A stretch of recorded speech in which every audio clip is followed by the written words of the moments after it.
Clara Whitmore pressed her back against the kitchen wall and closed her eyes so nobody would see her cry. She had not eaten since morning. The cornbread sitting on the iron skillet, the single square she had saved for herself after feeding 40 men, was the only thing standing between her and another night of going to bed hollow. Then she heard it. A small cough from the back hallway. A child's cough. The kind of sound that doesn't ask for anything because it already knows the answer will be no. Clara opened her eyes. She looked at the cornbread. She picked up the skillet and walked toward the sound. If this story moves you the way it moved me, please subscribe to this channel and follow along until the very end, because what happens next will stay with you long after it's over. Drop a comment and tell me what city you're watching from. I want to see how far this story travels. Now let's begin. The child standing in the back hallway of the Willow Creek boarding house was no more than 7 years old, and she had already learned the most dangerous lesson poverty teaches, that asking for help makes people angry. So she didn't ask. She just stood there in an oversized man's coat that swallowed her whole, her fingers curling around the rough fabric like it might protect her from something she couldn't name. Her eyes were dry. She had used up her crying somewhere between the alley behind the general store and this hallway, and now she just stood there making that sound, that careful, controlled cough, the way children do when they're trying to make themselves smaller than they already are. Clara Whitmore saw all of it. She saw the coat. She saw the hollow cheeks. She saw the way the girl kept her chin tilted down, braced for a hard word or a slammed door. And Clara felt something shift inside her chest. Not pity, because pity was something you gave from a distance, but recognition. The deep, bone-level kind that only comes when you have been that child yourself. She crossed the kitchen in 4 steps and crouched down so her eyes were level with the girl's. "You hungry, sweetheart?" The child didn't answer, just stared. "It's all right," Clara said quietly. "You don't have to say it. I already know." She set the skillet down on the floor between them.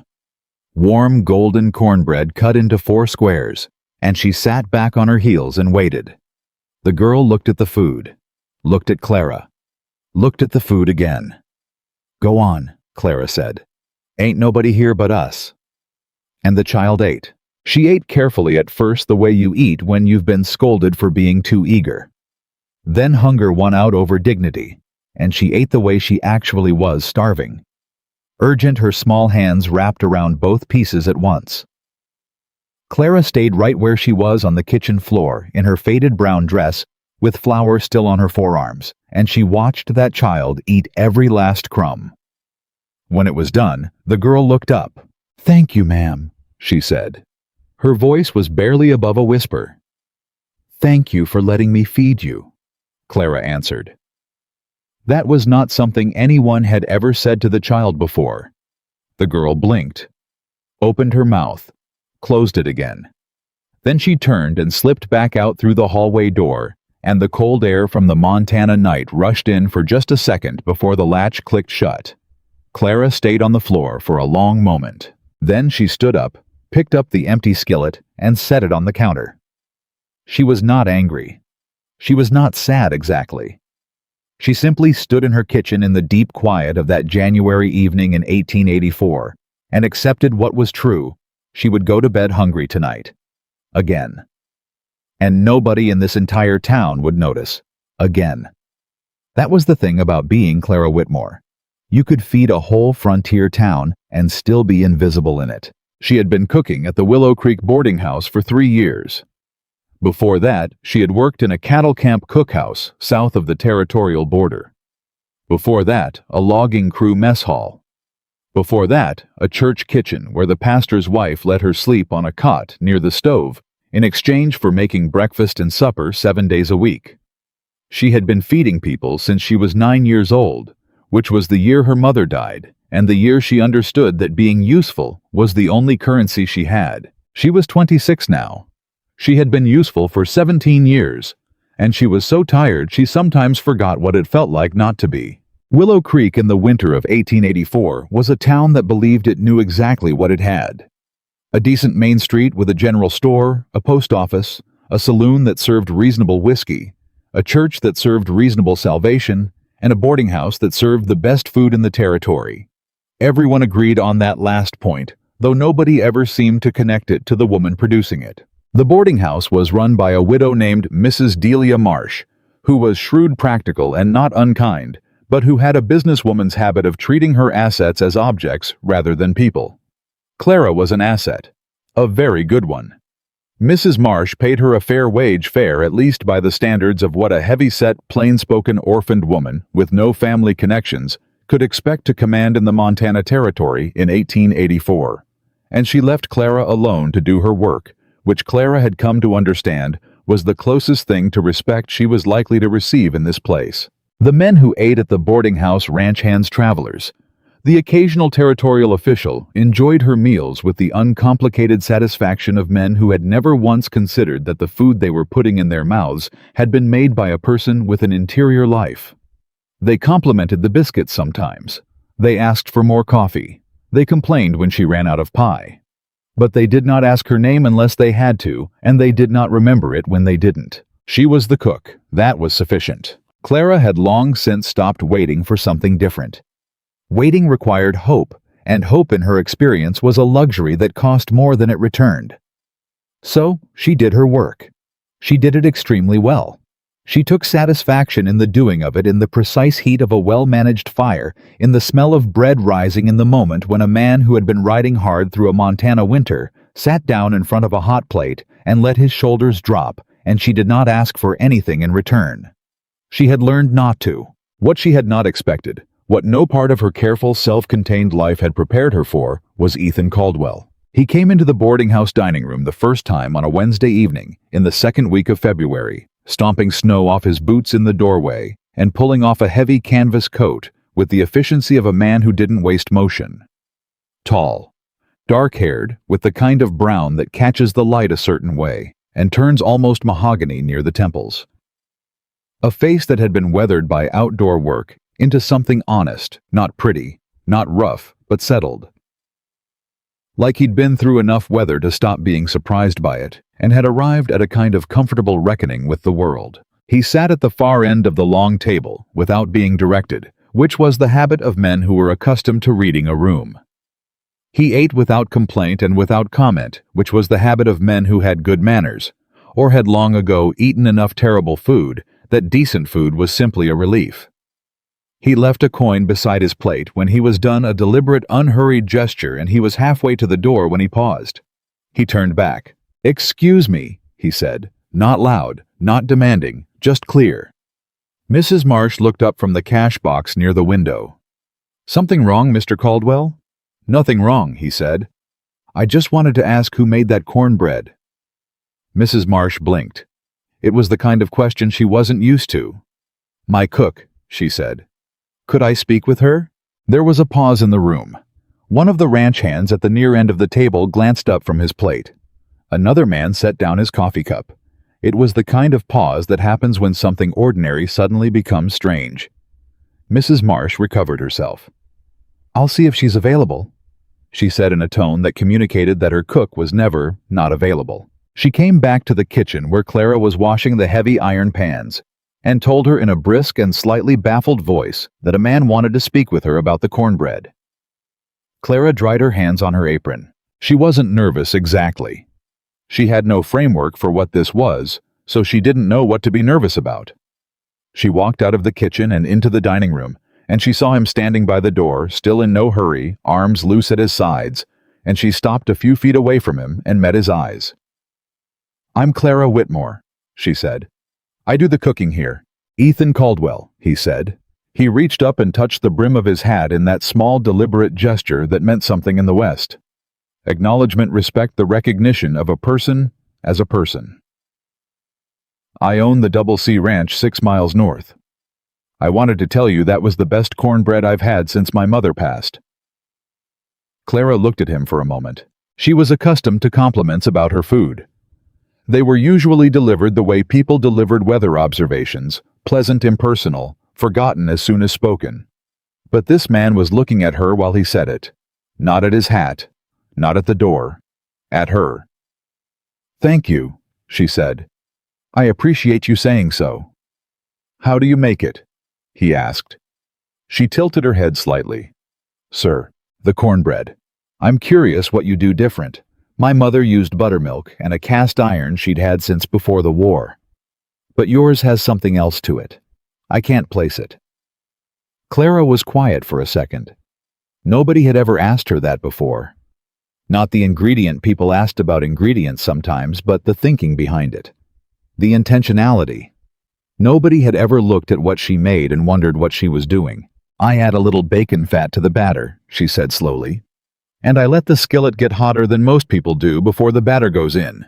Makes the bottom crust set faster seals in the moisture. Ethan Caldwell nodded, genuinely.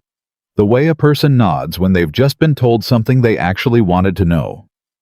That's good technique, he said. Thank you, Kin. He looked at her for another moment, not the way men sometimes looked at women assessing for different purposes, but thoughtful, considering. Miss Whitmore, he said, are you satisfied here?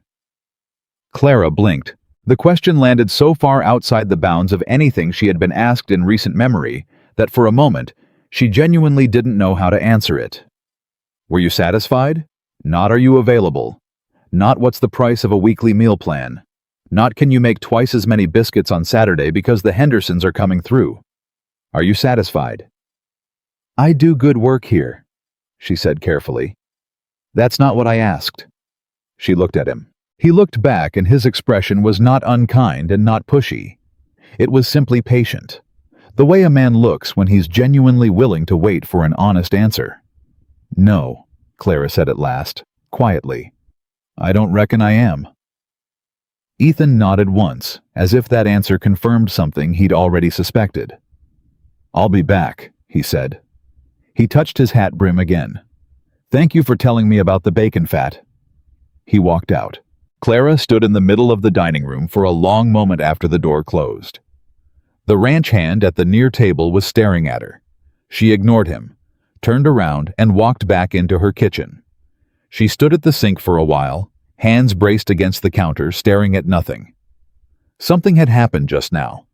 She couldn't name it, but something had happened. He came back on Friday. He sat in the same spot, ate everything on his plate, and on his way out, he stopped at the kitchen door, which nobody did, because the kitchen was Clara's domain, and people understood by some unspoken convention that you didn't wander into it uninvited, and he knocked on the frame.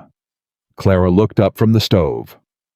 Didn't want to bother you, he said, but I had a thought about the bacon fat. Did you try it? She asked before she could stop herself. I had my bunkhouse cook try it. A pause. It was better. Not as good as yours, but better than before. Your cook needs to let the skillet get hotter, Clara said. Most people rush that step. I'll tell him. He didn't move to leave. Clara looked at him steadily. Was there something else, Mr. Caldwell? I've been thinking about what you said, he told her. About not being satisfied. I shouldn't have said that. Why not? It was honest. It wasn't professional. You weren't asked a professional question, he said. You were asked a real one. Clara set down the wooden spoon she'd been holding. She looked at this man in her kitchen doorway, this careful, unhurried man who kept coming back and kept asking real questions. And she felt something she hadn't felt in so long, she almost didn't recognize it. She felt seen. It was not a comfortable feeling. Being seen when you had spent years learning to be invisible was not comfortable at all. It was the kind of thing that made you want to back away and make yourself small again because invisible was safe and seen was dangerous, and you never knew what people did with the things they saw. But she didn't back away.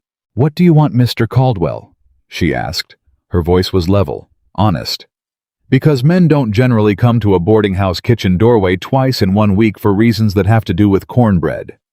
Something shifted in his expression, not embarrassment, but acknowledgement. He respected the directness. She could see that. I'm looking for someone to manage my household, he said. Cook, organize supplies, keep order in the house. The men work hard, and they need good food, and someone who knows how to run a kitchen efficiently. I've had 3 different arrangements in the past year, and none of them worked out. Why not?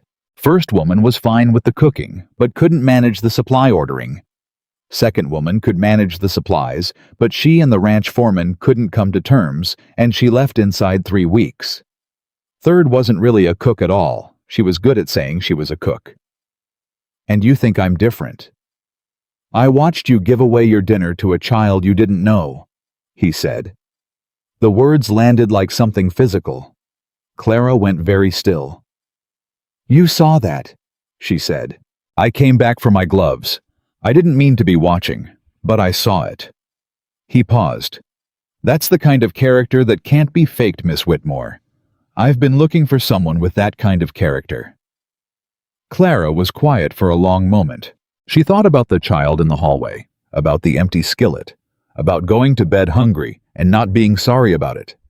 Not even a little, not even at 2 a.m, when her stomach woke her up, because the look on that girl's face when she understood she was actually going to be fed had been worth every bit of it. Clara hadn't done it to be noble. She'd done it because it was the only thing she could do. You saw a hungry child and you fed her. That was just how it was. She hadn't done it to be seen, but she had been. 6 weeks, Ethan said. A trial arrangement. Fair wages better than what you're earning here, and Mrs. Marsh won't tell me otherwise. Your own room in the house, not the bunkhouse. Full authority over the kitchen and the household supplies. If it doesn't suit you at the end of 6 weeks, I'll bring you back to town myself, and we'll part as friends. And if it does suit me, then we'll talk about what comes next. Clara looked at him for a long time. She thought about everything it would mean to say yes. To leave the boarding house and the kitchen, she knew the town that ignored her, the careful, invisible life she had built around being necessary but never noticed. To walk into something unknown, a ranch full of strangers, a foreman, she'd never met a man she barely knew who kept looking at her like she was something worth looking at. She thought about what it would mean to say no. More of the same. More winters in this kitchen. More invisible years in a town that called her the cook and never her name. I'll need 2 days to make arrangements with Mrs. Marsh, Clara said. Ethan Caldwell's expression didn't change dramatically, but something in it eased the way a landscape eases when the clouds finally break and the light comes through. Take 3, he said. There's no rush. He touched his hat brim for the 3rd time and walked back through the dining room, and Clara stood at her stove and listened to the sound of the front door closing, and then the silence after, and she pressed one hand flat against her sternum, the way you do when something hits you too hard to stay on the outside. She was terrified. She was going. She spent the next 2 days in a state of careful, controlled preparation that looked from the outside like her ordinary self, efficient, quiet, steady, and felt from the inside like standing at the edge of something she couldn't see the bottom of. She told Mrs. Marsh, who received the news with the tight-lipped expression of a woman calculating the inconvenience, and arrived after a moment at the grudging conclusion that she couldn't argue with Caldwell's wages. You know what you're doing, Mrs. Marsh said. It was not quite a question, and not quite a warning. No, Clara said honestly. But I'm going anyway. Mrs. Marsh looked at her for a second, and then briefly something not unlike respect moved across that practical face. Well, she said. All right then. Clara packed her belongings in the carpet bag she'd carried since she was 12 years old. There wasn't much. A second dress. Her mother's Bible, the only thing she had left of her. Her kitchen knife, good Sheffield steel, the one real luxury she had ever spent money on, wrapped carefully in a piece of flannel. A few small things that had accumulated over years of moving from one kitchen to the next and held meaning only to her. She was ready by the morning of the 3rd day. Ethan came himself. He didn't send a ranch hand. He came with a good bay horse and a second horse rigged for riding, and he came on time. Not early, not late exactly when he'd said he would. And he waited in front of the boarding house and didn't look impatient. Clara came out with her carpet bag, and he moved immediately to take it from her. Not with the exaggerated flourish of performance, but with the simple automatic courtesy of a man who had been raised right. Ready? He asked. Ready, she said. They rode north out of Willow Creek into a morning that was gray and cold and faintly bright at the horizon, where the mountains made a long, jagged silhouette against a sky that was turning from iron to silver. Neither of them spoke much. It wasn't an uncomfortable silence. It was the kind of quiet that exists between two people who are both thinking carefully and don't feel the need to fill space. About 3 miles out, Ethan said, "I should tell you about the foreman." "Harold Bennett," Clara said. He glanced at her sideways. "You know of him? Small town," she said. "I know he ran off the last 2 arrangements inside a month each." "He's a good foreman," Ethan said. "He keeps the ranch running, and he keeps the men honest. But he has opinions about how things ought to be organized, and who ought to be in charge of organizing them. And he won't think a woman like me ought to be." Ethan was quiet for a beat. "No, he won't. Not at first. But you hired me anyway." "I hired you because I trust my own judgment," he said. "And my judgment says you can handle Harold Bennett." Clara considered this. The confidence in his voice was not the breezy, unexamined kind that men sometimes deployed when they hadn't actually thought things through. It was the measured kind. The kind that comes from watching someone and forming a real conclusion. "What makes you think that?" she asked. "Because Harold is loud," Ethan said. "And you're not. And in my experience, the people who aren't loud are the ones who are too busy actually thinking to be making noise about it." Clara looked at the road ahead of them, at the Montana landscape opening up around them, vast and gray-white and brutally beautiful in the way that things are beautiful when they don't care at all whether you find them so. "I appreciate your confidence," she said. "I appreciate you taking the risk," he said. She looked over at him. He was watching the road, not her. But the words were genuine. She could hear it. He understood that this was a risk she was taking, not just a job she was accepting. He understood that leaving the only place you know, even a place that has never truly seen you, costs something. And he was grateful for it without making it sentimental. She turned back to the road. 3 miles later, the Caldwell Ranch came into view. It was larger than she'd imagined. The main house was solid timber and stone, 2 stories built to last against Montana winters by someone who had thought carefully about what lasted. Around it, connected by worn dirt paths, were the bunkhouse, the cook shack, the barn, the equipment shed, and various smaller structures, whose purposes she would learn in time. In the distance, past the fence lines, cattle moved slowly against the white of the snow-covered fields. It was not a pretty place exactly, but it had weight to it. Substance. The kind of ranch that had been built by real work over real years and intended to endure. Clara looked at it and thought, I could make something of this. Not the buildings, not the land, the people in it. She thought, I know how to make a place feel like somewhere people want to be. I've just never had a place where I was allowed to do it properly. They rode into the yard, and a handful of men came out of the bunkhouse to look not rudely, just with the frank curiosity of people whose days don't offer much variety. They were weathered men, most of them. The kind you found on ranches in the territory a few past 40. A couple who looked barely 21, older man with a gray beard who watched her from under the brim of his hat with eyes that were assessing but not unkind. And then Harold Bennett came out of the barn. Clara knew him immediately, even though she'd never met him. He was a big man, broad through the shoulders, with a face built for command, square jaw, hard eyes. The kind of stance that said, I run this place, and I'd like you to know it the moment you set eyes on him. He walked across the yard toward them, and his gaze went directly to Clara, and stayed there, not in a way that was rude exactly, but in a way that was calculating, and not favorably. Ethan swung down from his horse. Harold, this is Clara Whitmore. She'll be managing the household. Harold's eyes didn't move from Clara. Mr. Caldwell. Miss Whitmore. The acknowledgement was bare. Minimum necessary courtesy, and nothing more. Clara met his gaze without flinching. Mr. Bennett, she said. I've heard you keep the best organized operation in this part of the territory. I'm hoping we can find a way to make the household run half as well as your ranch work. Something flickered in Harold's expression. He hadn't been expecting that. We'll see, he said. His voice was flat. Ethan said nothing. He was watching both of them, and Clara could feel that the quiet attention of a man who had brought two forces together and was waiting to see what happened when they met. "I'd like to start in the kitchen," Clara said to Ethan, "and see what I'm working with before dinner." "Of course," Ethan said. He gestured toward the main house. "I'll show you in." As they walked toward the door, Clara heard one of the younger ranch hands say something under his breath to the man beside him. She didn't catch the words, but she caught the tone dismissive, slightly amused. The sound of a young man who has looked at a heavy-set woman in a faded brown dress and decided in 2 seconds that he knows what she is and isn't. She didn't stop, didn't turn around.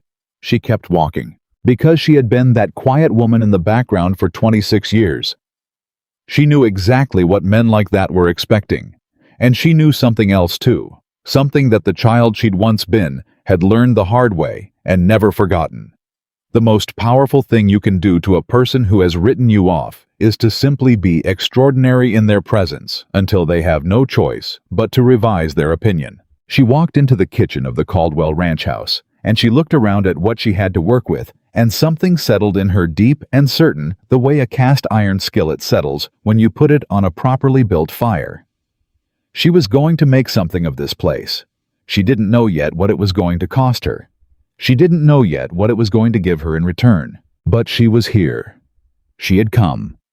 And for the first time in as long as she could remember, she was standing in a kitchen that was not a punishment, not a hiding place, not a way of making herself necessary enough to justify existing. She was standing in a kitchen because a man had looked at her, really looked at her, and asked who made the cornbread. And that was enough to start. The kitchen at the Caldwell Ranch was bigger than the one at the boarding house and in worse shape. That was Clara's first assessment delivered to herself in the privacy of her own mind, while Ethan showed her around the main house. The stove was a good one, a heavy cast iron range that had clearly cost real money, but it had been maintained by someone who understood how to use it and not how to care for it. The grease trap hadn't been cleaned in weeks. The firebox had a buildup of ash that was choking the draw. The shelves above the work counter were organized by someone who believed that organization meant putting things somewhere rather than putting things somewhere logical. Flour next to the lamp oil. Salt in a container with no lid. 3 different knives, none of them sharpened. Clara said none of this out loud. She looked. She noted. She filed everything away behind a calm expression and said, "This will do fine." And meant it because it would, once she got her hands on it. Ethan watched her take it in. "I know it needs work," he said. "Everything needs work at first," she said. "That's not a problem. That's just where we start." He showed her the room she'd been given, small, clean, on the ground floor of the main house at the end of a short hallway with a window that faced east. There was a bed, a washstand, a small table, and a chair. It was nothing remarkable. To Clara, it was the finest room she had ever had to herself. She set her carpet bag on the bed and didn't say anything about that either. Ethan said, "Dinner for the hands is at 6. There are 12 men on the crew right now, plus myself and Harold. What have they been eating? Beans and salt pork mostly. The last arrangement, the one that didn't work out, she managed about 3 days before she gave notice." 3 days, Clara said. "Harold," Ethan said simply. Clara nodded. "Understood. I'll have something on the table by 6. Ethan paused at the door. "Miss Whitmore, you don't have to prove anything today." She looked at him. "With respect, Mr. Caldwell," she said quietly, "I've been proving things my whole life. I wouldn't know how to stop." He held her gaze for just a moment. Then he nodded once, that same measured acknowledgement she was coming to recognize as his particular language, and left her to it.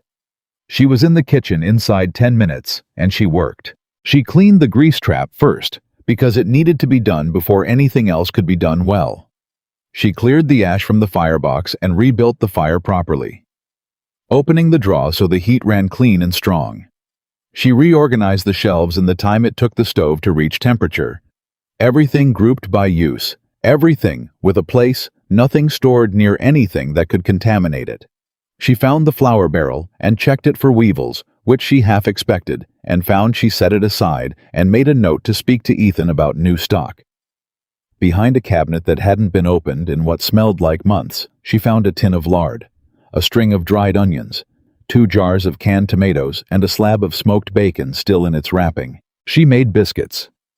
She made a pan gravy from the bacon drippings, thickened with the flour she'd tested, and found acceptable, seasoned with the onions and the canned tomatoes broken down into the fat.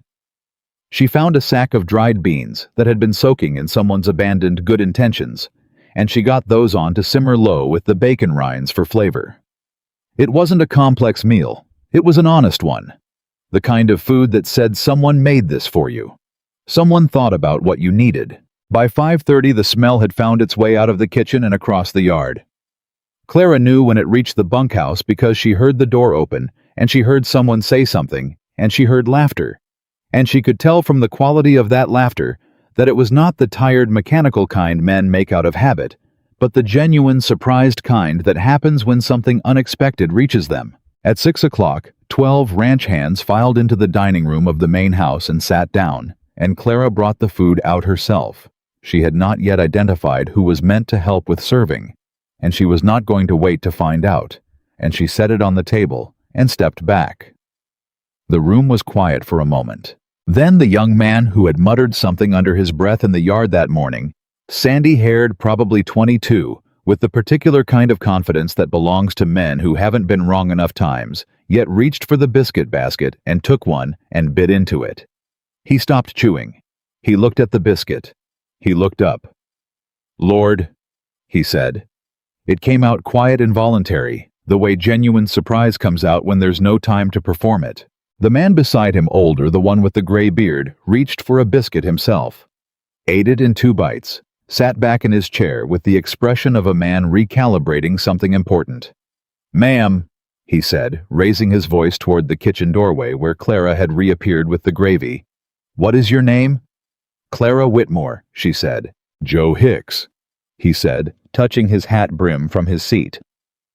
"I've been eating on this ranch for 4 years.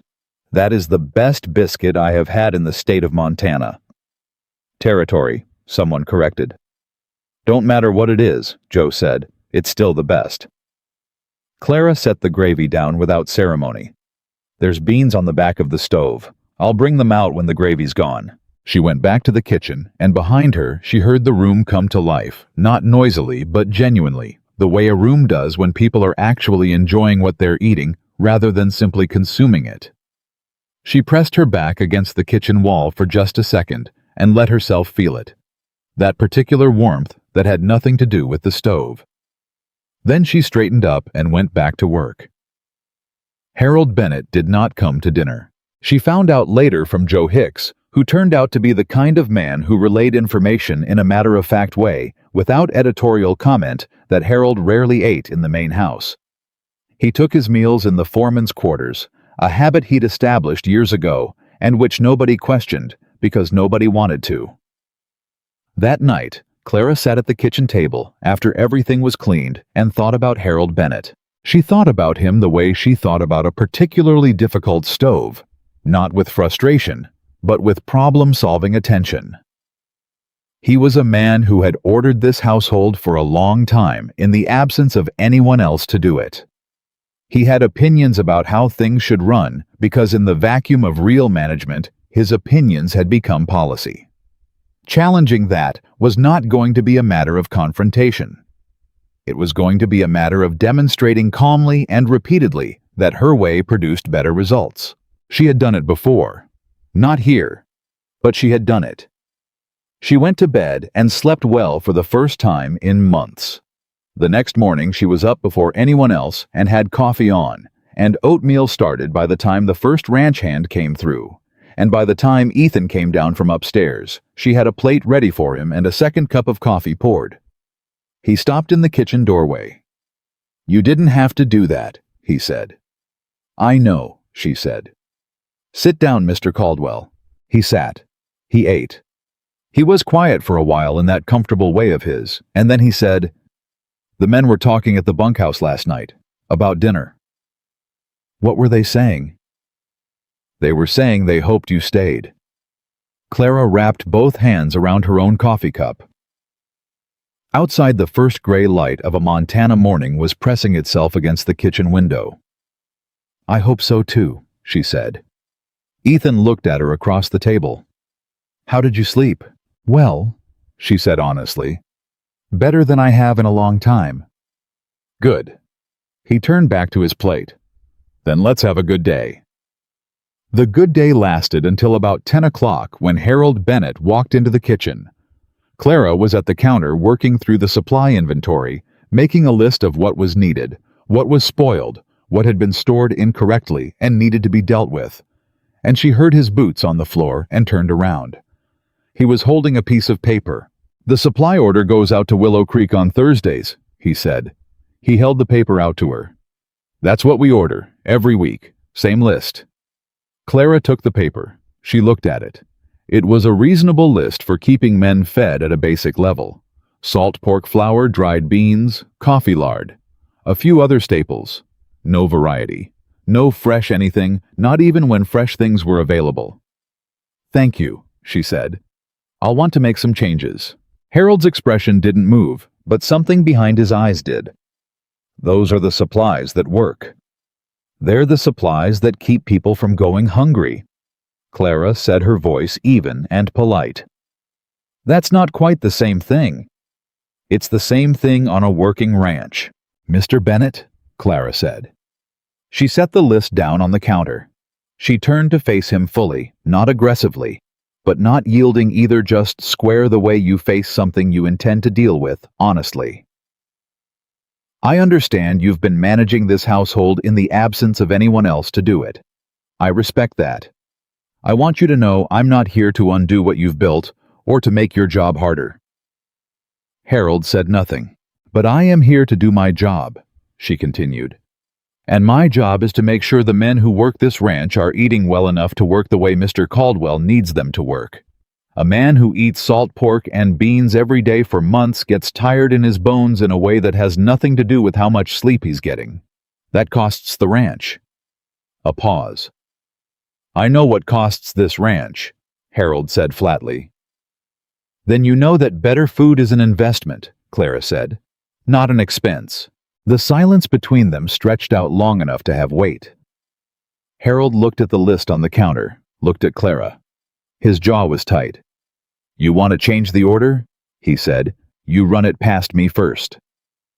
"I'll run it past Mr. Caldwell," Clara said. "The same way I would expect you to." It was not an aggressive statement. It was a factual one. She was not going over Harold's head. She was simply establishing that they answered to the same authority, and that his authority over her was not automatic simply because he was accustomed to having it. Harold knew that. She could see him process it, and she could see him not like it. "Fine," he said. The word came out clipped. He turned and walked back out of the kitchen. Clara turned back to her inventory list. Her hand was perfectly steady. She had known that was coming. She had been ready for it. And she had not backed down, which was the only thing that mattered right now. Not winning, not impressing anyone, just not backing down.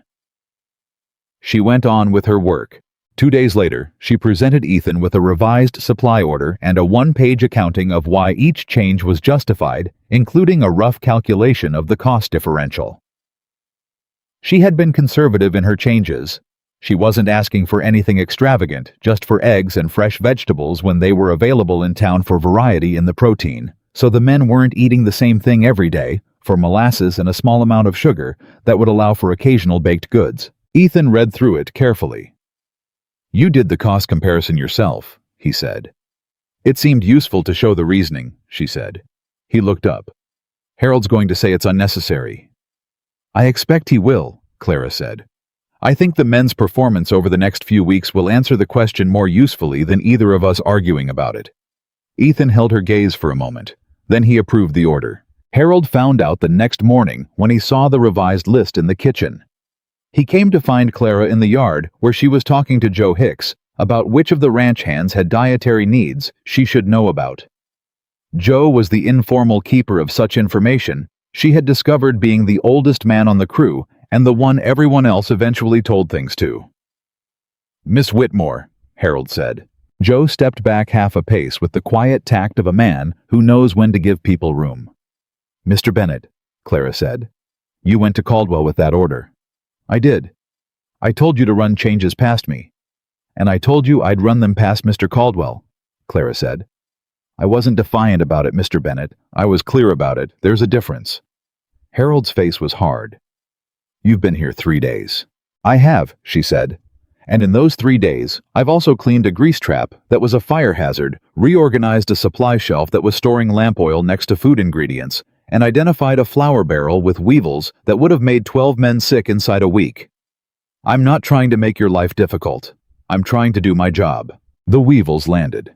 She saw at the slight adjustment in Harold's eyes that meant he'd known about neither the oil near the food nor the contaminated flour, and he knew that she knew that, and it shifted the ground under his argument in a way he hadn't anticipated.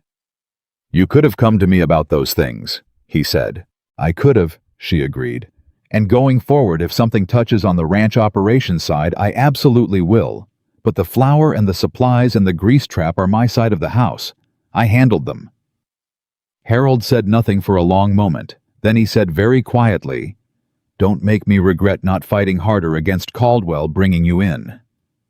He walked away. Joe Hicks watched him go. He was quiet for a moment. Then, without looking at Clara, he said, That's the most civil he's been to a household manager since I've been on this crew. Clara looked at him sideways. Is that supposed to be encouraging? Yes, ma'am, Joe said. Actually, it is. The first week ended and the second began, and the rhythm of the ranch started to accommodate Clara, the way a river accommodates a new stone in its bed. Not without turbulence, but inevitably, because the water has to go somewhere, and eventually it finds the shape that fits. She learned the men's names and their habits with the systematic thoroughness that had always been her survival skill. Tom Briggs. The sandy-haired young man who'd muttered in the yard, drank 3 cups of coffee every morning, and had trouble waking without them. She started having the 3rd cup waiting for him, when he came in without comment and he stopped muttering. Pete Okafor, who was the best roper on the crew and who ate twice as much as anyone else, got extra portions without being asked, because she had seen him eyeing the pot and she wasn't interested in watching a grown man be hungry. Old Joe Hicks had a bad knee that made him slow on the stairs, and so she always put whatever she was keeping warm for latecomers on the lower shelf, rather than the top again without announcing it, because she had learned long ago that the most powerful kindness is the kind that doesn't require the recipient to acknowledge receiving it. She noticed who was nursing a shoulder that wasn't healing right. She noticed who was getting letters that made him quiet for the rest of the day. She noticed who wasn't sleeping, and she did small things about all of it. Nothing dramatic. Nothing that required anyone to admit they needed anything. Just the steady application of attention and care to the daily fact of living, which was what she had always done, what she was good at, what she had never been properly credited for, but which was transforming this household day by day in ways that were starting to be visible to everyone except perhaps Harold Bennett. It was near the end of the 2nd week that the first real crisis came. Tom Briggs rode in from the south pasture at a full run just before noon and hit the yard at a speed that told Clara, before he even got off his horse, that something had gone wrong. She was at the kitchen window when he came in, and she was already moving toward the door when he came through it. There's been an accident, he said. He was out of breath, and underneath the urgency, his face was pale with something that wasn't physical. Pete. He got his arm caught in the fence wire. It's bad. How bad? Clara said. He's bleeding. A lot. We got him stopped up some, but he needs, I don't know. He needs something. I don't know how to do. Clara said, Where is he? South pasture. Hatcher's with him. How far? 20 minutes hard ride. Clara was already moving. She went to the cabinet where she kept her medical supplies she had reorganized and restocked it in the first week, because a working ranch and an empty medicine cabinet was a combination that only worked until it didn't, and she pulled out what she needed with the efficiency of a woman who had handled injuries before clean linen for binding a bottle of carbolic solution. The small scissors, the needles, and waxed thread she had put in specifically because ranch work produced exactly this kind of wound. She was out the door in under 2 minutes. Tom blinked. You know how to ride, she said. He rode. She kept pace with him, which surprised him. Clara Whitmore on horseback was not what he had expected. But he had been wrong about her before, and he was beginning to understand that. And so he adjusted and rode, and she was right there with him, the whole 20 minutes out to the south pasture. Pete Okafor was sitting against a fence post with his arm wrapped in Hatcher's shirt and the color of a man who had lost a meaningful amount of blood. He looked up when they came in, and his expression cycled through relief and embarrassment in quick succession, relieved to see help, embarrassed that the help was the cook. "It ain't as bad as it looks," he said. "Let me see," Clara said. "Miss Whitmore, you don't have to." "Pete," she said calmly. "Let me see your arm." He let her see it. It was, in fact, about as bad as it looked. The wire had caught him at the forearm and torn a gash that needed closing. Not immediately life-threatening if handled correctly, and probably quite serious if not. Clara cleaned it with the carbolic. Pete hissed and swore, and she waited him out without apology, because infection was worse than the pain of preventing it, and she closed it with 8 careful stitches, while Pete looked at the sky and said things under his breath that she chose not to hear. When she tied off the last stitch, she wrapped the arm cleanly and sat back. Pete looked at his arm, looked at her. "Where did you learn to do that?" he said. It came out slightly odd. "Cattle camp," she said. "Before here. Ranch cook is a long way from a doctor and things happen." She started packing her kit. "You need to keep this clean and dry for at least a week. If it gets hot or starts to smell wrong, you come find me immediately. Not at the end of the day. Immediately." "Yes, ma'am," Pete said.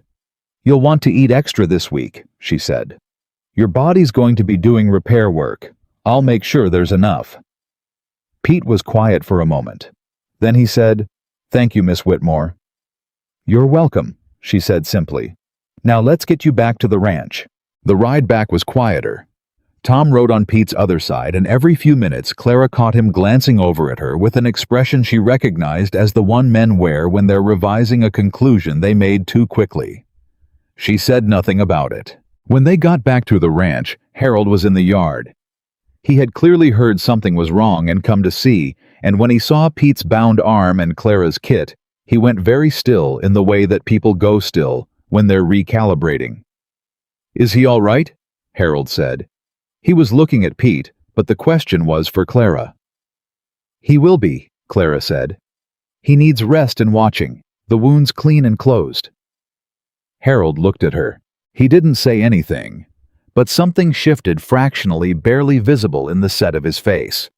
The look of a man who has been holding a position and has just encountered evidence that makes that position harder to maintain. "Right," he said, and turned and walked back toward the barn. That was all. But Joe Hicks, who had been watching from the bunkhouse doorway, caught Clara's eye and gave her a single slow nod, the kind that means you just won something important.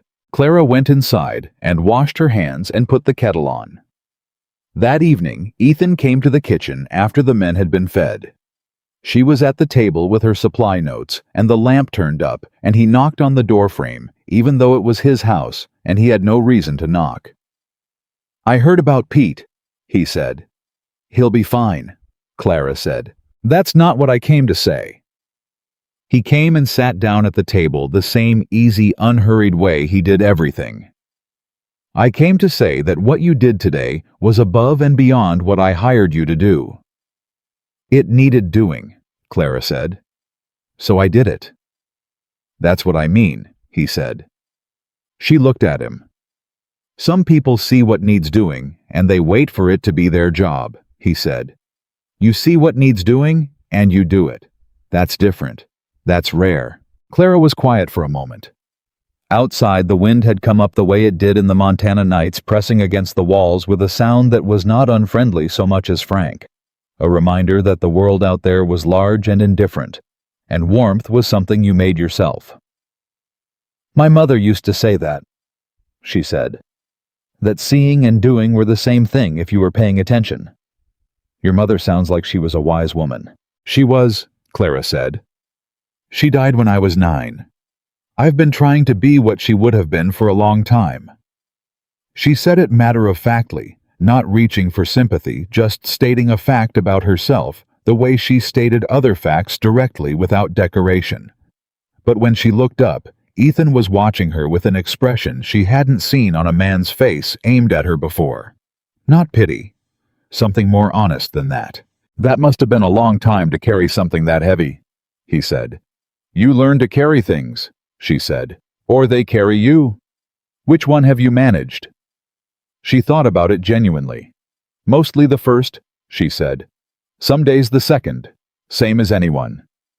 Ethan leaned back in his chair. He looked at the table for a moment, and then at his hands, and then at her. And when he spoke, his voice was quieter than usual. "My wife passed 4 years ago," he said. "Influenza. We had 7 years together. I built everything on this ranch with her in mind, what she'd like, what she'd want it to be. After she was gone, I kept running it because that's what you do. But it stopped feeling like what she would have wanted." Clara said nothing. She waited. "The morning I came into the boarding house," he said, "I was there because I'd been in town for a meeting with the bank and I needed to eat before the ride back. That's the whole reason. I wasn't looking for anything. I wasn't thinking about anything except getting back before dark." He paused. "And then I saw what you did, with the child, and I thought that is the kind of person my wife was. That kind of quiet, instinctive goodness. The kind that doesn't perform itself." Clara's throat felt tight. She kept her voice even. "Mr. Caldwell, I'm not saying it to make you uncomfortable," he said quickly. "I'm saying it because I think you deserve to know why I came back.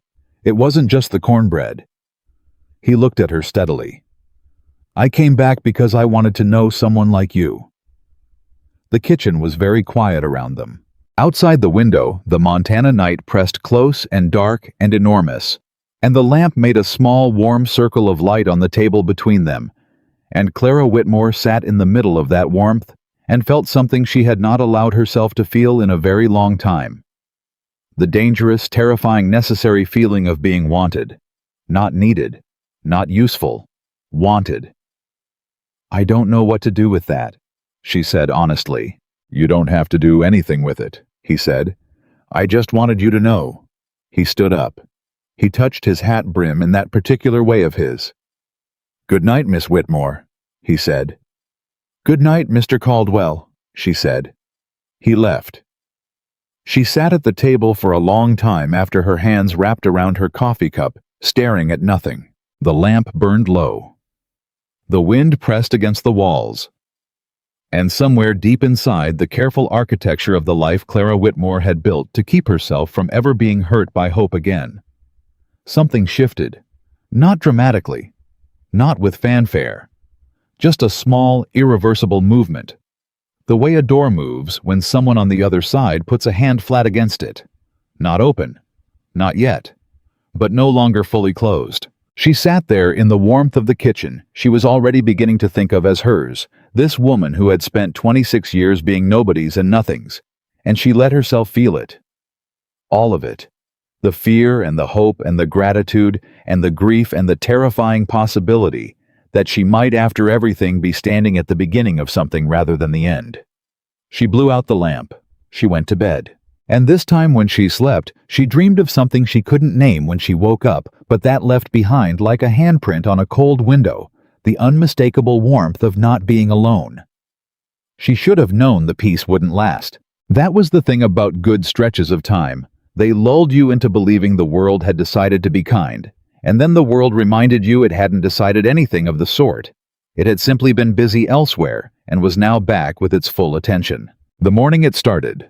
Clara was in the kitchen making apple preserves from the last of the fall stores when she heard hoofbeats in the yard. Not the ordinary rhythm of ranch work, but the fast, purposeful kind that meant someone was arriving with something to say. She wiped her hands on her apron and looked out just as a rider she didn't recognize pulled up hard near the barn. Ethan was already in the yard. She watched him walk out to meet the man, and she watched the conversation happen too far to hear, too fast to read. And she watched something change in Ethan's posture as it went on. The way a man's shoulders change when he's receiving news that requires him to hold himself carefully. The rider left. Ethan stood in the yard alone for a moment. Then he turned and came inside. He walked through the house to the kitchen doorway, and Clara looked at his face and said, "Sit down." He sat. She poured him coffee and set it in front of him, and then she stood on the other side of the counter and waited because she had learned that some things needed to be said in their own time. "That was a man named Garrett," Ethan said finally. "He works for a land attorney out of Helena, name of Whitfield." He wrapped both hands around the coffee cup. "According to Garrett, there's a dispute about the eastern boundary of this ranch. Whitfield is representing a man named Victor Doyle, who is claiming that 17 acres of my eastern pasture belong to him based on a survey conducted last spring." Clara was quiet. "The survey says the fence line is wrong," Ethan continued. "Which would mean I've been running cattle on Doyle's land for the past 3 years, which would mean I owe him back payment for grazing rights, which Whitfield has helpfully calculated to a specific number." A pause. "It is a very large number." "Do you have your original survey?" Clara asked. "I have a survey from when I bought the property in 1874, 10 years ago." He looked up. "Surveys can be argued with, especially when the man doing the arguing has a Helena attorney and a judge he has dinner with every Thursday." The stillness in the kitchen was the heavy kind. "Who is Victor Doyle?" Clara said. Ethan's jaw tightened. "He owns the Doyle Cattle Company, runs about 3 times the operation I run. He's been buying up land in this valley for 2 years. Every ranch that hits a hard season, every family that can't make their note, Doyle shows up with a fair price and very little time to consider it." "And you haven't had a hard season?" "Not until now," Ethan said. Clara looked at him. She thought about the ranch she had spent 3 weeks learning the men who ate at that table, the wood of the kitchen she'd made her own, the east window that caught the morning light in a way that had started to feel like something she could count on. She thought about all of it, and she felt a cold, familiar anger move through her, not hot and impulsive, but the other kind, the slow-burning kind that doesn't rush because it doesn't have to. "What does Harold say?" she asked. "I haven't told Harold yet." Clara straightened. "Tell him today. He knows that land better than anyone." "He's going to want to fight." "Good," she said. "So do I." Ethan looked at her. Something in his expression shifted, surprised not by her anger, but by the steadiness of it, the certainty. "This isn't your fight, Miss Whitmore," he said, not dismissively, carefully. "It is now," she said. "I live on this ranch. I work on this ranch. The men I feed every day work on this ranch." She held his gaze. "Unless you'd like to tell me that's not enough to have a stake in what happens to it." He didn't say that. He drank his coffee, and then he went to find Harold. Clara went back to her preserves and thought hard about Victor Doyle. The conversation between Ethan and Harold happened in the yard, which Clara couldn't hear, but she could see it through the window, and she didn't need to hear it. Harold went through the progression she would have predicted. First, the stillness of a man receiving bad news, then the visible stiffening of fury, then the gesturing and the pacing, and then gradually the deliberate pulling back into something colder and more tactical. Harold Bennett was a hard man, but he was not a stupid one. Fury was the first response. Planning was the second. She had the noon meal on when they both came in, and the 3 of them sat at the kitchen table, which had become over 3 weeks the place where things got decided on this ranch. A development neither Ethan nor Harold had explicitly acknowledged, but both had accepted, and they talked. Harold knew the eastern boundary better than the survey did. He had ridden it for years. He knew where every post was set. He knew where the creek ran and how the land lay. He said that the Doyle survey was wrong. Not slightly wrong. Wrong in a way that wasn't accidental. "Someone moved the stakes," Harold said. His voice was flat and certain.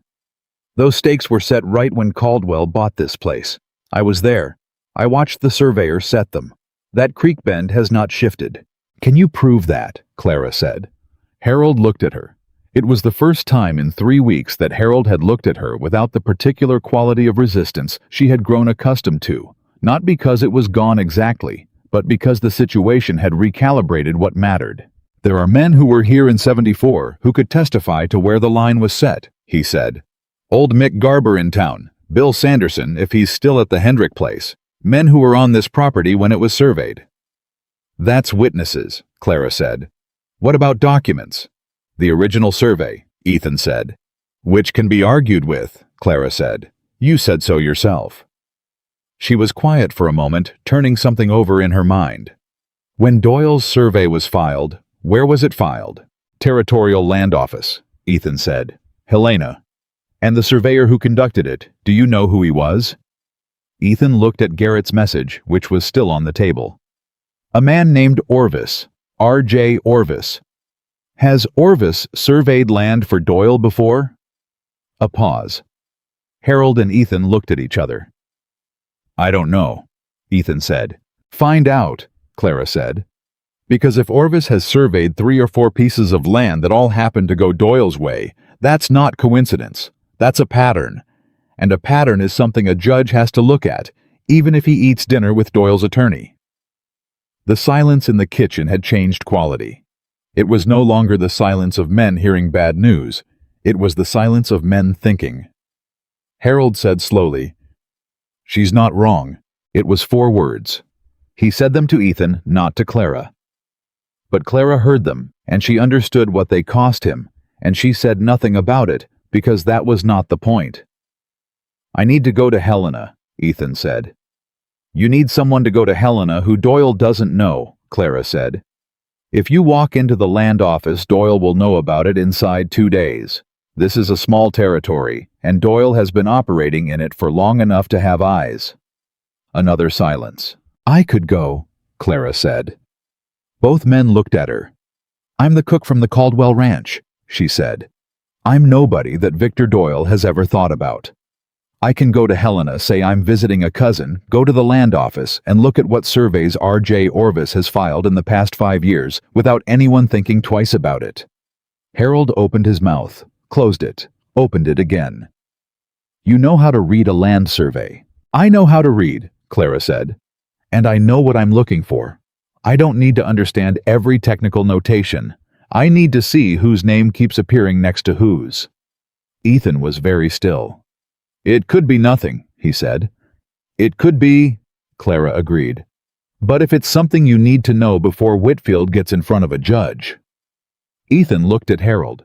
Harold looked at the table. Then Harold said something that Clara would not forget for the rest of her life. Said it quietly. Said it to the table, rather than to her. But said it clearly enough to be heard. "Let her go," he said. "She's the right person for this."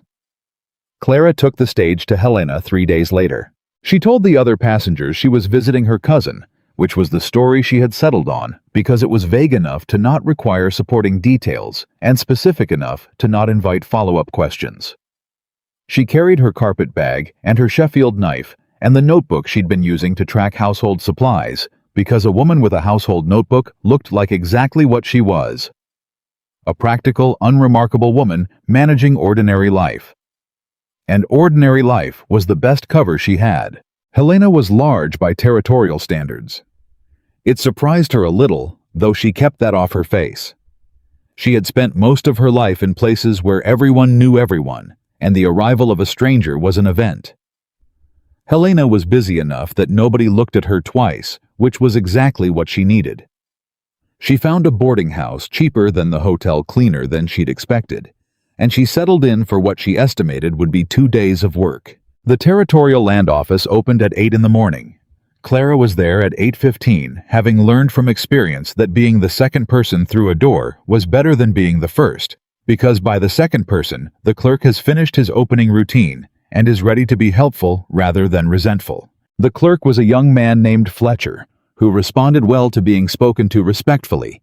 She could tell immediately that he spent most of his day being spoken to impatiently by men who considered his office a bureaucratic obstacle.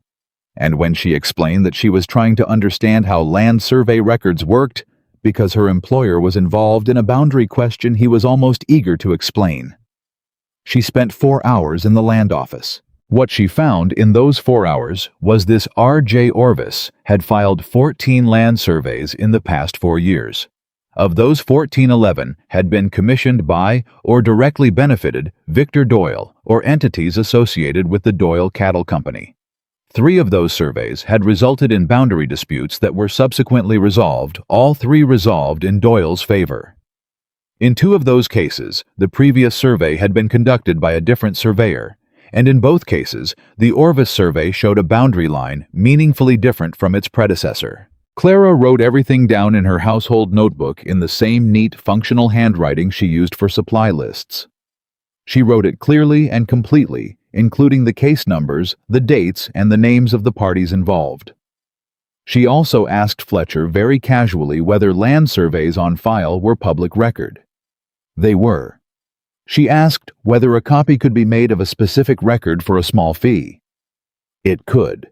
She left the land office with copies of 3 of the most relevant surveys and a notebook full of information that she carried pressed under her arm. The way you carry something you understand is important. On the stage back to Willow Creek, she sat by the window and watched the Montana landscape pass and thought about Victor Doyle, a man she had never met, a man who had never thought about her. A man who had spent years building a pattern of quiet theft, so careful and so gradual that nobody had looked at the full picture long enough to see it for what it was. She thought about the ranch, about the men, about Ethan's face when he'd said it is a very large number. She thought not if I can help it. She arrived back at the ranch on the evening of the second day. Ethan was in the yard when the wagon came up the road and he walked out to meet her. He had not sent a hand. He had come himself, and he helped her down without being asked, and his eyes went to her face, immediately reading it. "Well," he said. "Inside," she said. "Get Harold." They sat at the kitchen table, the 3 of them again, with the lamp turned up and Clara's notebook open in front of them, and she walked them through everything she had found. She laid the copied surveys on the table. She showed them the pattern. She explained it simply and clearly, the way she explained recipes, not because the men weren't capable of understanding complexity, but because simplicity was more powerful than complexity when you needed people to act on information. When she finished, the kitchen was very quiet. Harold picked up one of the copied surveys. He looked at it for a long time. "He's been doing this for years," Harold said. His voice had a quality she hadn't heard from him before. Not hot anger, which she had heard, but the cold, slow kind. The kind that has a longer reach. Running the same play over and over, different ranches, same surveyor, same attorney. "Same judge," Clara said. Harold looked up. "I couldn't find that in the land office records," she said, "but it's a question worth asking. If Whitfield brings this to the same judge who ruled in the other 2 disputes, that's worth knowing before you walk into the courtroom." Ethan was looking at her with an expression she had no good category for. "How did you know to look for this?" he said. "I didn't," she said honestly. "I looked for what was there, and this is what was there. You went alone to a territorial capital and spent 2 days in a government office and came back with evidence that might save this ranch," he said. "I went to Helena and looked at public records," she said. "That's all." Clara. He said her name, her first name, for the first time, and the word was so quiet and so direct that it stopped everything. "That is not all." She looked at him. The lamp burned between them. Harold was looking at his hands. "What you did," Ethan said, "took courage, and intelligence, and the willingness to do something important without anyone asking you to, or knowing to ask." He paused. "I owe you a debt I don't know how to repay." "You gave me a room," Clara said. Her voice was not quite steady. "And a kitchen. And you asked my name." She looked at the table. "That's already more than most people have given me." The silence that followed was not empty. It was the kind of silence that holds things that are true and present and not yet spoken, things that both people in the room can feel, and neither is quite ready to name. Harold cleared his throat. "We need to get this to a land attorney," he said. His voice was back to its practical register, which was Clara thought the kindest thing Harold Bennett had done for her since she arrived, because it gave everyone a way back to solid ground. Someone Doyle doesn't know. Someone out of Bozeman, maybe. I know a man, Ethan said. He was still looking at Clara, but he brought himself back. Mercer. He's good, and he's honest, and Doyle won't have gotten to him because Mercer doesn't need Doyle's money. Send for him, Harold said. First thing tomorrow, Ethan said. Clara closed her notebook. She was tired, the bone-deep tired of 2 days of being completely alert in unfamiliar territory, and it was showing now that the information had been delivered and the immediate urgency had eased. Go to bed, Ethan said quietly. You've done enough for 1 day, for 1 week. She started to say that she needed to check the stove, that there was a pot she'd left. I'll check the stove, Harold said. She looked at him. He was not looking at her. He was already standing, already moving toward the back of the kitchen, with the particular determined focus of a man doing a thing before he can change his mind about doing it. Clara watched Harold Bennett check her stove. She picked up her notebook and her bag, and she walked to the hallway door, and she stopped. Mr. Bennett, she said. Harold looked up. Thank you, she said. He held her gaze for exactly 2 seconds. Then he nodded one of those single nods, the same as Ethan's, the ranch country currency of acknowledgement, and turned back to the stove. Clara went to bed. She lay in the dark of her east-facing room and listened to the sounds of the ranch settling for the night. The distant cattle, the wind, the small creaks of a timber house contracting in the cold. And she thought about everything she had set in motion, not just the surveys, not just the attorney. She thought about Harold checking her stove. She thought about Ethan saying her name. She thought about the way the kitchen table had become the place where this ranch made its decisions, and the way she had become without planning it, without asking for it, without even fully noticing when it happened, part of those decisions. She had come here to cook. She had become something she didn't have a word for yet. She was almost asleep when she heard it, just at the edge of consciousness, the way things arrive when your guard is finally down. Horses. Not one. More than one. Moving at speed on the road that ran past the northern boundary of the ranch. She lay still and listened. The horses slowed, stopped, somewhere near the property line from the sound of it. Then nothing. She told herself it was travelers. She told herself it was nobody's business at this hour. She told herself to sleep. She lay awake for another hour. In the morning, Joe Hicks came in for his coffee with a look on his face that she had learned to read as the precursor to information he wasn't sure how to deliver. Joe, she said. Someone cut the fence, he said. East boundary, 3 sections down. Clara set the coffee pot on the counter carefully. When? Has to have been last night. Harold rode the line at dusk and it was fine. How much fence? Enough to let cattle through, Joe said. Enough to look like it might have been our cattle that wandered onto the neighboring land. He paused. If someone happened to be watching for it. Clara looked at him. Victor Doyle's eastern property line, she said. It was not a question. Joe nodded. Clara took her apron off. Where's Mr. Caldwell? She said. Already out there, Joe said. Him and Harold both. Good. She was already moving. Joe, get breakfast on the table for the men. There's oatmeal on the back burner and the biscuits are in the cloth on the counter. Can you do that? Joe blinked. Nobody had ever asked Joe Hicks to serve breakfast before. Yes, ma'am, he said with the air of a man who has just been assigned a mission. Clara walked out of the house and across the yard, and she didn't stop until she reached the east pasture, where Ethan and Harold were crouched near the downed fence wire, and she stopped beside them and looked at what she was seeing and felt the cold anger from the day before come back harder and cleaner. Harold looked up. His face was doing something complicated fury and something almost like helplessness, which she had not seen on Harold Bennett's face before. 3 sections, he said. Clean cuts. Somebody knew what they were doing. This is a message, Clara said. It's more than a message, Ethan said. He was still looking at the wire. If Doyle's man was here last night and saw our cattle cross that line, it becomes evidence. Evidence that our cattle have been grazing his land, which supports his claim about the boundary.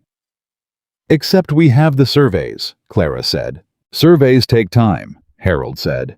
A judge can issue a preliminary injunction while the surveys are being argued. Doyle could get an order stopping us from running cattle on the eastern pasture while the case proceeds. Lose the eastern pasture for a season. He stopped. The ranch doesn't survive it, Ethan said quietly. The three of them stood in the cold morning beside the downed wire. Clara looked at the cut ends clean, deliberate, the work of someone who had done this before and done it fast. She looked at the ground on the other side of the line, and then she looked at the ground on their side. And she saw something. She crouched down.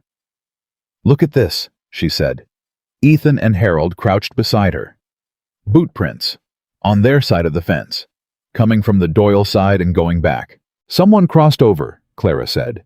They didn't cut from this side. They came from there, cut from our side, going back, and returned the way they came. She looked at Harold. If they cut from the Doyle side, any cattle that drifted would drift toward Doyle's land. But these prints say whoever cut this wire was standing on our land when they did it. Harold looked at the prints, at the wire, at the prints again. That's trespassing, he said slowly. That's evidence, Clara said. Get a board and cover these prints before anyone else walks through here, and send someone to town for the sheriff before Doyle can get there first. Harold was already standing. He looked at her for a long moment. Harold Bennett, who had run off 2 household managers in less than a month each, who had told Ethan he'd fight against bringing her in, who had spent 3 weeks challenging every decision she made. And he said quietly to Ethan, "Where did you find her?" Ethan looked at Clara, and Clara, for the first time in as long as she could remember, let herself smile. Not a polite smile, not a careful one. The real kind, the full kind. The kind you don't bother to manage because there are moments when managing yourself would be a waste of something true. He asked about my cornbread, she said. Harold made a sound that was almost a laugh. Then he turned and walked back toward the barn, shouting for Tom Briggs, and moving with the urgent, purposeful stride of a man who has accepted that the situation is serious, and that there is work to do, and that he is in fact not the only competent person on this ranch. Ethan stood beside Clara in the cold morning light. He was close enough that she could have reached out and touched his arm, and the thought occurred to her in a way that it hadn't before. Not as an idea, but as an impulse, a thing her body wanted before her mind had approved it. She didn't reach out, but she noticed it.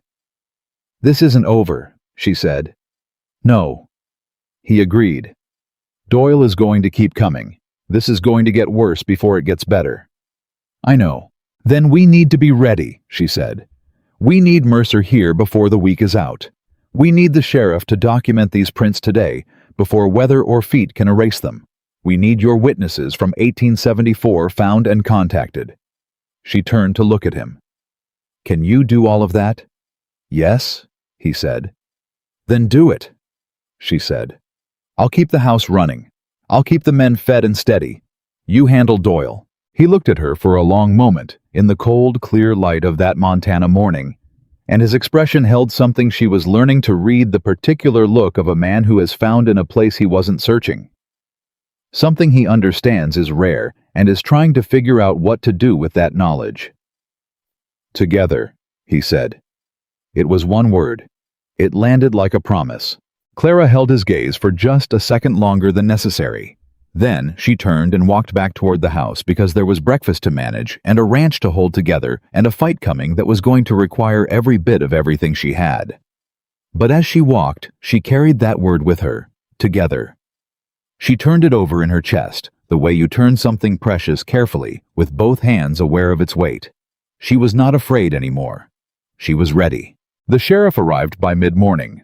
His name was Aldous Crane, a lean, deliberate man in his late 50s, who had been keeping order in this part of the territory long enough to know the difference between a genuine dispute and a manufactured one, and who listened to Ethan's account of the cut fence and the boot prints with the careful, unhurried attention of someone who was taking it seriously without committing himself to a conclusion. Clara served him coffee at the kitchen table. She did it naturally, without ceremony, the way she did everything, and she stayed in the kitchen while the men talked, not invisibly, not hovering, but present, because she had found that being present and being quiet at the same time made people forget to watch what they said. And she was interested in what Sheriff Crane said when he wasn't performing for an audience. What he said was this: after examining the boot prints and the cut wire, and making his notes in a small leather book he kept in his breast pocket. I know Doyle. I've known him 8 years. I don't have anything on him, and I want to be clear about that. But I know the kind of trouble that follows a man like that. And this? He gestured at the fence. This has that smell. Will that be enough? Harold asked. Not in a courtroom, Crane said. But I've documented it. Prince wire cuts angle of entry. That's in the official record now, which means if it happens again, there's a pattern. He looked at Ethan. Don't let it happen again. I've doubled the night ride on the East Line, Harold said. Crane nodded. He finished his coffee and stood and touched his hat to Clara, one of those small acknowledgments that she still wasn't entirely used to, and left. The three of them stood in the kitchen after he was gone, and the room had the particular feeling of a space that has just been through something and is settling back into itself. Mercer, Clara said. Today. I'm sending Tom to Bozeman this afternoon, Ethan said. He'll carry a letter. Send Joe, Clara said. Both men looked at her. Tom is 22 and looks it. Joe is 50 and looks like a man delivering important correspondence. It matters. Harold made the sound again, the one that was almost a laugh. He had been making it more frequently in the past 24 hours. Clara was beginning to think it was his version of approval. Joe goes, Ethan said. Joe Hicks left for Bozeman that afternoon with a sealed letter in his breast pocket and a very clear understanding from Clara that he was not to stop for anything except the horses, and that he was to put the letter directly into Mercer's hand or his office clerk's hand and nobody else's. Yes, ma'am, Joe said, with the solemnity of a man on a genuine mission, which he was. Clara watched him ride out and then went back inside and started on supper. She cooked that evening with half her mind on the food, and the other half turning over the problem of Victor Doyle, the way you turn over a difficult piece of ground, looking for the shape of it, looking for where it was soft. What she knew Doyle was patient. He'd been running this same pattern for years without anyone identifying it. That meant he was careful and he was not impulsive. He was also based on the speed of the fence cutting well-informed. He'd moved against the ranch within days of filing the boundary claim, which suggested he had anticipated pushback and was working to foreclose options before they could be exercised. Which meant he knew about the Helena trip. Clara stood very still at the stove for a moment. He couldn't have known what she found. The land office was public record, and Fletcher had not seemed like a man with connections to the Doyle operation. But someone had seen her in Helena, or someone had noted a Caldwell Ranch connection and reported it, and Doyle had moved fast. She needed to think about who else knew things they shouldn't. Supper that night was quieter than usual. The men ate well. She had made a beef stew with the last of the root vegetables and fresh bread. The kind of meal that puts warmth into people who are carrying tension. But the table conversation was muted, which was unusual. These men had become over the weeks a genuinely communicative group at mealtimes. Something had changed in the atmosphere of the ranch, and everyone could feel it. After the men had gone, Clara was clearing the table when Tom Briggs came back in. He had eaten quickly and left, and she'd assumed he was heading to the bunkhouse. But here he was in the doorway, with his hat in his hands, and an expression she didn't immediately recognize on him. It was shame. Miss Whitmore, he said. I need to tell you something. Clara set down the plates she was carrying. Sit down, Tom, she said. He sat. She sat across from him and waited. When you went to Helena, he started, stopped. I didn't say anything to anyone. I want to be clear about that. He looked at his hat. But the day before you left, I was in town picking up the hardware order, and I ran into a man in the saloon. We got to talking. He was friendly, bought around, asked about the ranch. He stopped again. What did you tell him?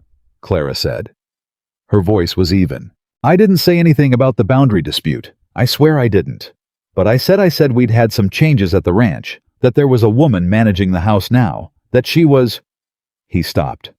"I said you were sharp, that things had got a lot better run since you came.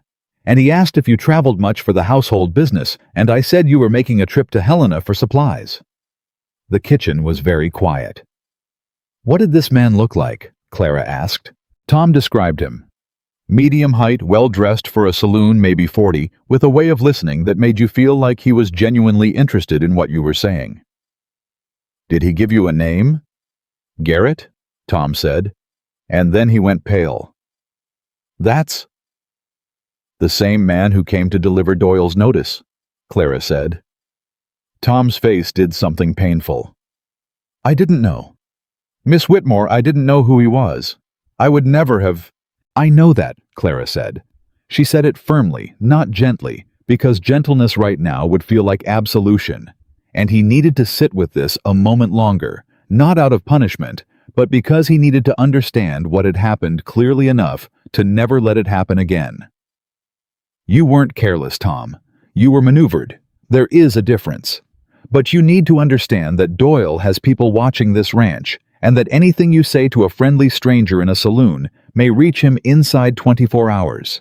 Tom nodded. His jaw was tight. "Does Mr. Caldwell know?" he asked. "He will," Clara said. "You're going to tell him yourself, tonight." Tom nodded again. "And Tom," she said, "you came in here and told me. That matters. A man who makes a mistake and hides it is a problem. A man who makes a mistake and comes forward is someone you can work with." He looked up. "Go find Mr. Caldwell," she said. "Tell him everything you told me." He went. Clara sat at the table alone for a moment and processed the new information. Doyle had a man watching. Had probably had one watching for a while, which meant the trip to Helena had been anticipated, even if its contents hadn't been known. That changed things.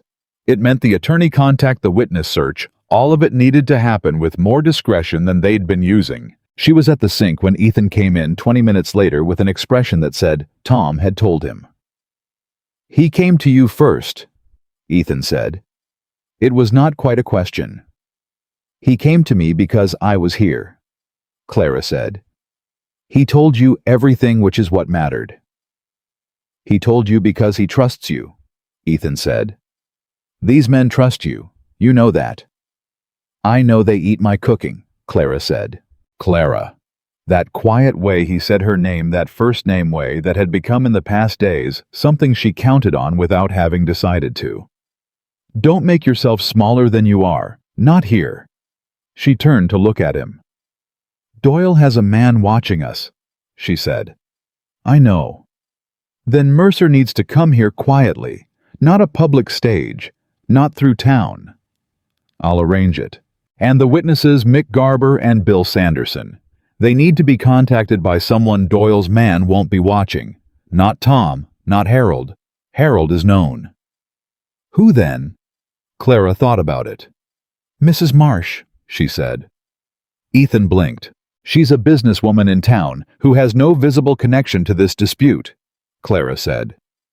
"If she sends a note to Mick Garber asking him to call on her regarding a boarding house matter, no one will look twice. And Mick Garber can be told what's needed in private." She paused. "Would Mrs. Marsh do it?" "She might," Ethan said, "if it was asked right." "Then let me ask her," Clara said. "I'll go to town tomorrow. Household errands. Nothing unusual." Ethan was quiet for a long moment. "You're 2 steps ahead of everyone," he said. "I spent 26 years being overlooked," Clara said. "You learn to think from the outside. You learn to see what people who are being watched don't see." He looked at her, that look again, the one she was running out of ways to describe to herself, the one that made her feel visible in the truest sense of the word. "I should have come to find you years ago," he said. Clara looked at the sink. "You didn't know I existed years ago." "No," he said. "I didn't." A pause. "I'm grateful I know it now." She didn't answer that. She went back to the dishes. But her hands were not entirely steady, and she was glad her back was to him. He left her to finish. She heard him on the stairs, and then the house settled back into its nighttime quiet. And she stood at the sink with her hands in the cooling water and thought about what it meant to be known. Really known. Not useful. Not necessary. Known. It was terrifying. It was the best thing she had felt in years. She went to town the next morning with a wagon and a supply list and the Sheffield knife in her pocket. Not for defense. Just because she carried it everywhere, and it reminded her of who she was when she needed reminding. She made her supply stops first, moving through town with the ordinary purposefulness of a woman running household errands, and she counted in her peripheral vision 3 men she didn't recognize who were paying more attention to their surroundings than men sitting idle in a frontier town usually did. Doyle's watchers. She made note of their positions and walked past them without changing her pace. Mrs. Marsh received her in the back office of the boarding house with the shrewd, measured expression she always wore, the face of a woman who had survived long enough in a difficult business to assume that people came to see her for reasons they didn't immediately state. "Clara," she said, "you're looking well." "I am well," Clara said. "Thank you for seeing me." "You didn't come for a social call," Mrs. Marsh said. "No, ma'am." Clara told her what she needed. She told her cleanly, and without excessive detail. Mrs. Marsh was not a woman who needed things explained twice, or who appreciated being talked around, and she watched the older woman's expression move through calculation and arrive at decision. "Mick Garber has eaten breakfast here every Tuesday for 11 years, Mrs. Marsh said. "Tomorrow is Tuesday." "Yes, ma'am." "You want me to tell him that Caldwell needs his testimony about the 1874 survey?" "I want you to tell him that a man he may respect has had something taken from him that he didn't deserve to lose, and that Mick Garber is one of the few people who can help set it right. Then tell him the specifics." Mrs. Marsh looked at her. "You've changed," the older woman said. "I've had room to be myself," Clara said. "It changes people." Mrs. Marsh was quiet for a moment. Then she said, "I'll speak to Mick tomorrow, and I'll get word to Bill Sanderson through my cousin at the Hendrick place. It won't look like anything." "Thank you," Clara said. "Don't thank me," Mrs. Marsh said briskly. "Doyle has been buying up land in this valley for 2 years, and every time he does, the people who ate at my tables pack up and leave. It's bad for my business." She paused. "And it's wrong. Both things can be true." Clara stood to leave, and Mrs. Marsh stopped her with a look. "Does Caldwell know what he has?" the older woman said. Clara held her gaze. "He's beginning to," she said. She was back at the ranch by early afternoon. She reported to Ethan and Harold in the kitchen, their kitchen. She was fully thinking of it that way now, and told them about the watchers in town, and about Mrs. Marsh, and about Tuesday morning. Harold, who was leaning against the far counter with his arms crossed, said, "The Garber testimony alone might be enough to force Doyle's attorney to negotiate." "It might be," Clara said, "but I don't want to negotiate." Both men looked at her. "I want the pattern exposed," she said. "Not just this ranch protected. The other ranches Doyle took the people who sold because they thought they had no choice. If Mercer takes this case and makes the full picture visible, it doesn't just save the Double C. It stops Doyle from doing it again." The kitchen was very still. "That's a bigger fight than defending a boundary line," Ethan said. "I know," Clara said. "It's riskier. If we go after the pattern and we can't prove it adequately, Doyle has reason to come after us harder. If we only defend the boundary and win, Doyle moves on to the next ranch and the next and the next," Clara said. "And someday, one of those ranches won't have someone who knows to look for the pattern." Harold uncrossed his arms. He looked at Ethan. Ethan looked at Clara. "All right," he said.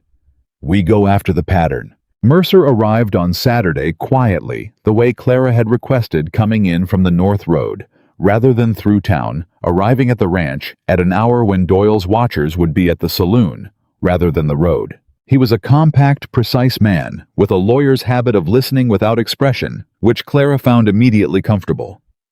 She served him supper and sat at the table while Ethan and Harold laid out the case, and she watched Mercer's face as they talked, reading the small movements that indicated where his attention sharpened and where it didn't. When they finished, he asked 3 questions. The first 2 were directed at Ethan and Harold. The third, he directed at Clara. "The pattern in the land office records, you identified this yourself?" "Yes," she said. "You understood what you were looking at without legal training?" "I understood what a pattern of one person's name appearing next to another person's name in 11 out of 14 records means," she said. "I didn't need legal training for that." Mercer looked at her for a moment. Then he said to Ethan, "She's the one who found this." "She is," Ethan said. "Then she should be present for everything going forward," Mercer said. "She knows more about this case than either of you." Harold remarkably said nothing to contest this. Mercer worked at the kitchen table until well past midnight. Clara made coffee and kept the lamp full and answered his questions when he had them. And somewhere around 10 o'clock, she realized that she was not an auxiliary to this process. She was central to it. The case that was going to save this ranch had been built from the information she had gathered, organized the way she organized everything, clearly logically, with nothing wasted and nothing overlooked. She had done that. The morning after Mercer left to begin filing, Clara walked to the east pasture alone. Just herself, and the cold, and the flat gray light, and the repaired fence stretching out along the boundary line that Doyle wanted and was not going to get. She stood there for a while. She thought about the boarding house kitchen, about being the cook, about the years of invisible work and the years of going to bed without anyone having seen her, truly fully seen her. And she thought about how strange it was that all of it had led here. That the cornbread and the hungry child and the man who came back to ask about it had all been part of a thread that ran from there to this cold field on this particular morning in Montana, 1884. She heard hoofbeats behind her and didn't turn around because she already knew the rhythm. Ethan reined in and dropped from his horse and came to stand beside her. They stood together at the fence for a long moment, neither of them speaking. Then Ethan said, "Mercer thinks we have a strong case." "I know," she said. "I read his notes." He almost smiled. "Of course you did." The quiet between them was comfortable in the way that only time creates. Not the absence of things to say, but the presence of enough trust that silence was allowed. "Clara," he said. "Ethan," she said, and his name came out easy and natural, the way a word does when you've been thinking it for a while before you say it. He was quiet for a second, as if hearing his name from her had taken something out of him and he was refilling it. "When this is over," he said. "When Mercer has done what he's going to do and Doyle is finished and this ranch is standing the way it's supposed to stand." He stopped, started again. "I want to talk to you about something, about what I want this place to be, what I want it to be for." Another pause. "And whether you might want to be part of that." Clara kept her eyes on the fence line. Her heart was doing something large and complicated in her chest. "You could ask now," she said. Her voice was quiet. "I could," he said. "But I don't think you should have to answer a question like that while there's still a fight on. I think you deserve to be asked when everything is clear, when it's only the question itself and not everything around it." She turned to look at him. He was looking at her directly, fully, without the slight sideways quality that men sometimes used when they were uncertain of their welcome. His eyes were the color of the hills in winter, and they were entirely steady, and what was in them was not performance. "You are the most unusual man I have ever met, Ethan Caldwell," she said. "I'm going to take that as a compliment," he said. "It was one," she said. He reached up and touched the brim of his hat, that small, deliberate, particular gesture that she had come to think of as the most honest thing about him, the acknowledgement that he saw who she was and wanted her to know it, and then he turned and walked back to his horse. Clara turned back to the fence. She pressed one hand flat against the top post and felt the cold, solid wood under her palm, and the hard ground under her feet, and the enormity of the sky overhead, and she breathed. She was not afraid. She was here. She was standing on ground that someone wanted to take and that she was going to help hold. She was known by people who had started out underestimating her and arrived one by one at the truth of her. She was in a place that had become without her quite noticing when the first real home she had known since she was 9 years old, and she was loved. She hadn't said it to herself before. She let herself say it now, standing at the east fence line of the Double C Ranch in the cold Montana morning. Her hand on the post that someone had moved, and that was going back to where it belonged. She was loved. She didn't know what to do with it yet. She didn't know all the shapes it would take, or all the courage it would require of her courage of a different kind than the courage she'd spent in Helena, or at the kitchen table, or in the yard with Harold. The most difficult courage, the kind that asks you to stop protecting yourself from good things. But she was going to find out. 3 weeks later, Mercer filed in the territorial court. He filed not just the boundary defense, but the full case. All 11 Orvis surveys, the pattern of rulings, the boot prints documented by Sheriff Crane, the cut fence, the testimony of Mick Garber and Bill Sanderson, who had both, as it turned out, been waiting for someone to ask them the right question for years. He filed it as a case of systematic land fraud, naming Doyle and Whitfield and Orvis and the Surveyor's License Board, and the filing made noise in Helena, the way that a stone makes noise when it hits still water first. The impact, then the spreading circles reaching further than you'd expect. The morning the news came back that the territorial court had issued a preliminary ruling, freezing all of Doyle's active land claims pending investigation. Ethan found Clara in the kitchen. He stood in the doorway, and she looked up, and she read the news in his face before he said a word. She set down what she was holding. He crossed the kitchen in 4 steps, and he took her hands, both of them in both of his, and he held them, and he said, "It's over. The boundary stands. The ranch is safe." Clara felt something move through her that was not easily described. Not simply relief, though relief was part of it. Not simply joy, though that was there too. Something deeper. The particular feeling of having put everything you had into something that mattered and having it hold. "It's not over," she said. Her voice was steady. "Doyle will appeal. Whitfield will argue. This is the beginning of the end, not the end itself." "I know," Ethan said. He was still holding her hands. "But we're still standing." "We're still standing," she agreed. He looked at her for a long moment.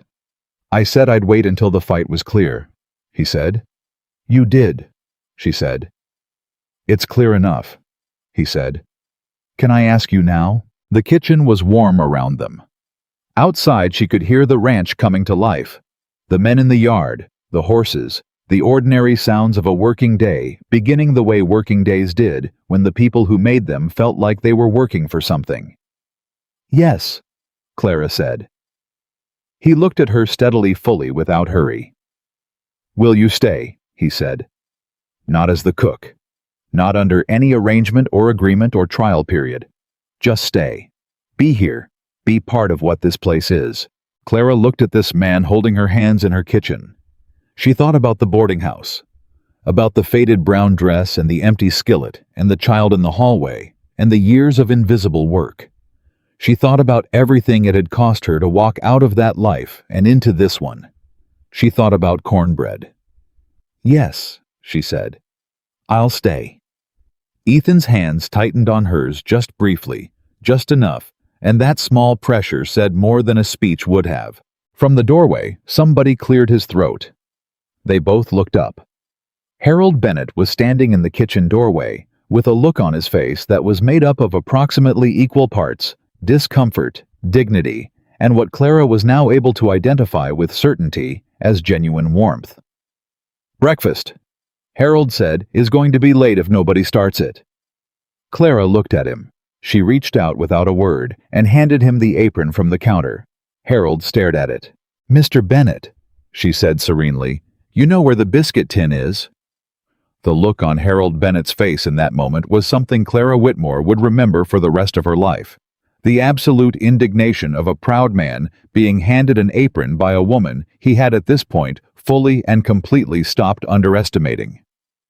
He took it. He put it on. He went to the biscuit tin. and Clara Whitmore, standing in the warm kitchen of the Double C Ranch on a clear Montana morning, laughed out loud for the first time in longer than she could remember. Real laughter, full laughter, the kind that comes from the bottom of you when you are at last exactly where you belong. Harold Bennett wearing an apron was something the men talked about for 3 weeks. Clara never brought it up herself. She didn't need to. Tom Briggs had been coming through the kitchen for water that morning and had seen it with his own eyes. And by supper that evening, the entire crew knew, and the particular quality of respect they had been building toward Clara since Pete Okafor's stitches and the East Fence and the Helena trip crystallized into something permanent and unquestioned. She had made Harold Bennett put on an apron. That settled it. Whatever Clara Whitmore was, she was not someone you underestimated. Harold himself never acknowledged it happened. Clara never mentioned it. Between them, this became a kind of treaty, unwritten, unspoken, entirely understood. And it was, she thought, the most Harold thing that could have possibly occurred. The weeks after Mercer's filing were not quiet ones. Doyle's attorney appealed within 10 days as Clara had predicted, and the territorial court scheduled a full hearing for March, which meant 2 months of waiting during which Doyle's operation continued to function. And his watchers continued to drift through Willow Creek, and the pressure on the ranch was not gone, but change transformed from the sudden violent kind into the slow grinding kind, which in Clara's experience was harder to sustain against, because the sudden kind kept your adrenaline up, and the slow kind just wore you down. She managed it the same way she managed everything, by paying attention to the people around her and doing the small specific things that kept them steady.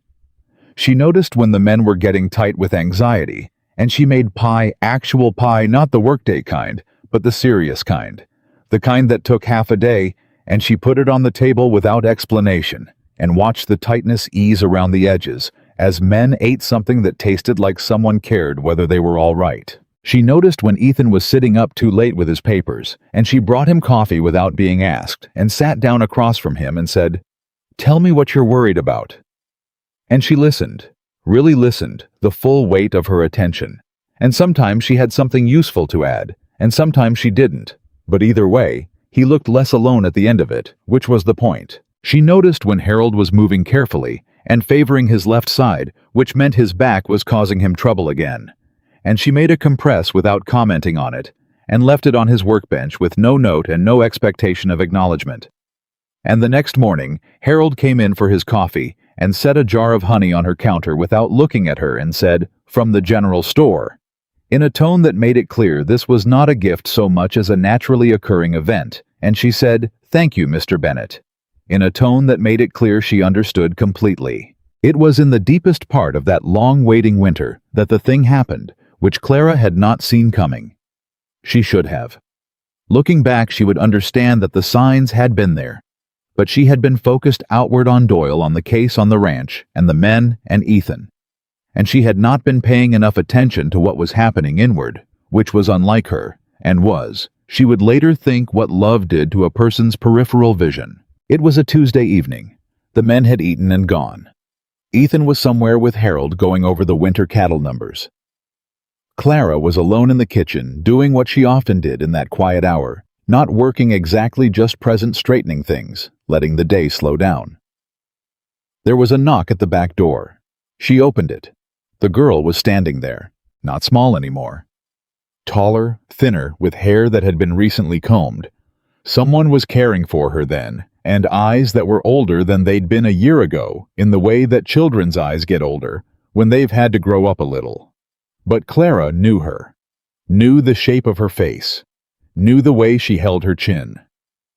The child from the boarding house hallway. Clara stood very still. The girl said, "I heard you was here. I asked around until someone told me." She held out something, a folded piece of cloth, worn but clean. "My mama made me give this back. She said I should thank you proper." A pause. "I didn't have anything to give you, so I brought this. It was my grandmama's." Clara looked at the cloth in the girl's outstretched hand. A handkerchief, small and carefully hemmed. She did not take it. She crouched down the same way she had crouched in the boarding house kitchen, so her eyes were level with the girl's. "What's your name?" she said. "Nora," the girl said. "Nora," Clara said. "I don't want your grandmother's handkerchief. You keep that." She paused. "But I want to know that you're all right. Are you all right?" Nora's chin did the thing it had done before, that small, practiced tilt of a child who has learned not to need too much. But something behind her eyes was different than it had been. Less braced, less expecting the door to slam. "We're better," Nora said. "Mama got work at the laundry. We got a room." She looked at Clara. "Because of you, she says. She says you gave her the chance to try again." Clara frowned. "I gave you cornbread, sweetheart. That was all." "No, ma'am," Nora said with the quiet certainty of a child who has thought about this. "You gave me cornbread like I was worth feeding, and Mama says that's different." The kitchen was very warm around Clara, and her throat was very tight. "Come inside," she said. "I'm going to feed you again, and this time I'll make enough for both of us." Nora's face did something it probably hadn't done in a while. It relaxed. She came inside and sat at the kitchen table, and Clara made cornbread, proper cornbread, skillet, hot and golden. And she sat across from this child, and they ate together. And Clara thought about the chain of small things, the night at the boarding house, the hungry child, the man at the door with his forgotten gloves, the question about the cornbread that had started everything. She thought about how none of it had felt important at the time. She thought about how the most important things almost never did. She was deep in that thought when the kitchen door opened and Ethan came in, saw the child at his table, and stopped. Clara said, "Ethan, this is Nora. She's the reason you found me." Ethan looked at Nora, looked at Clara. Then he crossed to the table and crouched down the same way Clara had. And she noticed this, noted it as something that told you everything about a person, and he said, "Well, Nora, I owe you a considerable debt." Nora looked at him with the frank assessment of a child who has been let down by adults enough times to evaluate them carefully before committing. "Are you good to her?" Nora asked. A silence. Ethan said, "I try to be. Every day." Nora considered this. Then she nodded once with the gravity of someone rendering a verdict. Clara looked at the ceiling for a moment. After Nora had been fed and sent back to town with Joe Hicks's escort, and strict instructions to tell her mother where she'd been, the kitchen was quiet again, and Ethan sat down at the table across from Clara. "She asked if I was good to you," he said. "She did," Clara said. 7 years old and she already knows what the right question is. 8 now, I think, Clara said. "Children get older whether you're watching or not." Ethan was quiet for a moment, looking at his hands on the table. Then he looked up. "I've been trying to think of the right time to say this," he said. "And I've been waiting for the right moment and the right words. And I think I've been waiting for a certainty that isn't going to come, because certainty isn't the way these things work." Clara kept her eyes on his. "I love you," he said, simply, directly. "Not because you saved my ranch. Not because you think faster than anyone I've ever known. Not because of anything you do." He paused. "I love you because of who you are when nobody needs anything from you. I've been watching that person for months and I don't want to watch from a distance anymore." The room was perfectly still. Clara had thought sometimes about how she would feel when this moment came, if it came, and she had imagined she would feel afraid or overwhelmed, or that old familiar instinct would kick in that said, "Protect yourself, make yourself small. Don't let anyone close enough to leave a mark." She had braced for all of it. What she actually felt was simple. She felt like herself. "I love you too," she said. "I've been loving you since you knocked on my kitchen door and asked a real question. I've just been waiting to be sure you meant it." "I mean it," he said. "I know," she said. "That's why I'm telling you." He reached across the table. She put her hand in his. That was all. Just that. 2 people at a kitchen table in the middle of a Montana winter, hands together, something true between them that didn't need decoration. It was enough. It was in fact exactly enough. The March hearing arrived on a day that was gray and cold and indifferent to the significance of what was happening inside the territorial courthouse in Helena, which was fine. The world didn't need to pay attention. The people in that room did. Clara was there. Ethan had asked her, and she had come. And she sat in the gallery behind Mercer's table in her best dress. Not the faded brown one, which she had quietly retired some weeks ago, but a deep green wool she had made over the winter. And she watched the proceedings with the attention of someone who understood what was at stake and had helped build every piece of what Mercer was about to present. Mercer was extraordinary. He laid it out the way Clara had organized it, clearly sequentially, each piece connecting to the next, with the quiet inevitability of a well-made argument. The surveys, the pattern, the boot prints, the trespassing. Mick Garber on the stand, steady and certain, describing exactly where those survey stakes had been set in 1874. Bill Sanderson after him, independent and corroborating. And then Mercer did something Clara hadn't anticipated. He called her. She walked to the stand without hesitation. She had not prepared for this, and it didn't matter. She knew what she knew. She had found what she'd found, and she was not afraid of any man in this room, including the one sitting across the aisle with Victor Doyle's attorney, and a look of controlled fury on his carefully arranged face. Mercer asked her simply to describe what she had found in the land office. She described it. She described it the way she described a recipe, clearly, precisely, one step at a time. Nothing assumed, nothing skipped. She described 11 surveys. She described the pattern. She described what that pattern meant. She did not editorialize. She did not reach for drama. She simply told the truth in the plainest possible language and let the truth be what it was. When Whitfield rose to cross-examine her, he tried 3 different angles to suggest she didn't understand what she'd seen, that she had misread the records, that a cook from a Montana ranch had no business interpreting survey documents. She answered every question the same way, clearly, factually, without anger and without apology. On the 3rd attempt, Whitfield said with a particular kind of condescension that she had been receiving from men her entire life. "Miss Whitmore, do you have any formal education in land law or surveying?" Clara looked at him steadily. "No, sir," she said. "I have no formal education in land law. What I have is the ability to read the patients, to look carefully at a great many records, and the recognition that when one man's name appears next to another man's name in 11 out of 14 transactions, and all 11 benefit the same party." She paused. "That is not a coincidence. That is a pattern. And I believe the court is capable of recognizing a pattern, regardless of who identified it." The courtroom was quiet for a moment. The judge, who had the face of a man who had heard a great many things in this room, and was not easily surprised, looked at Whitfield over his spectacles. "Do you have further questions for this witness?"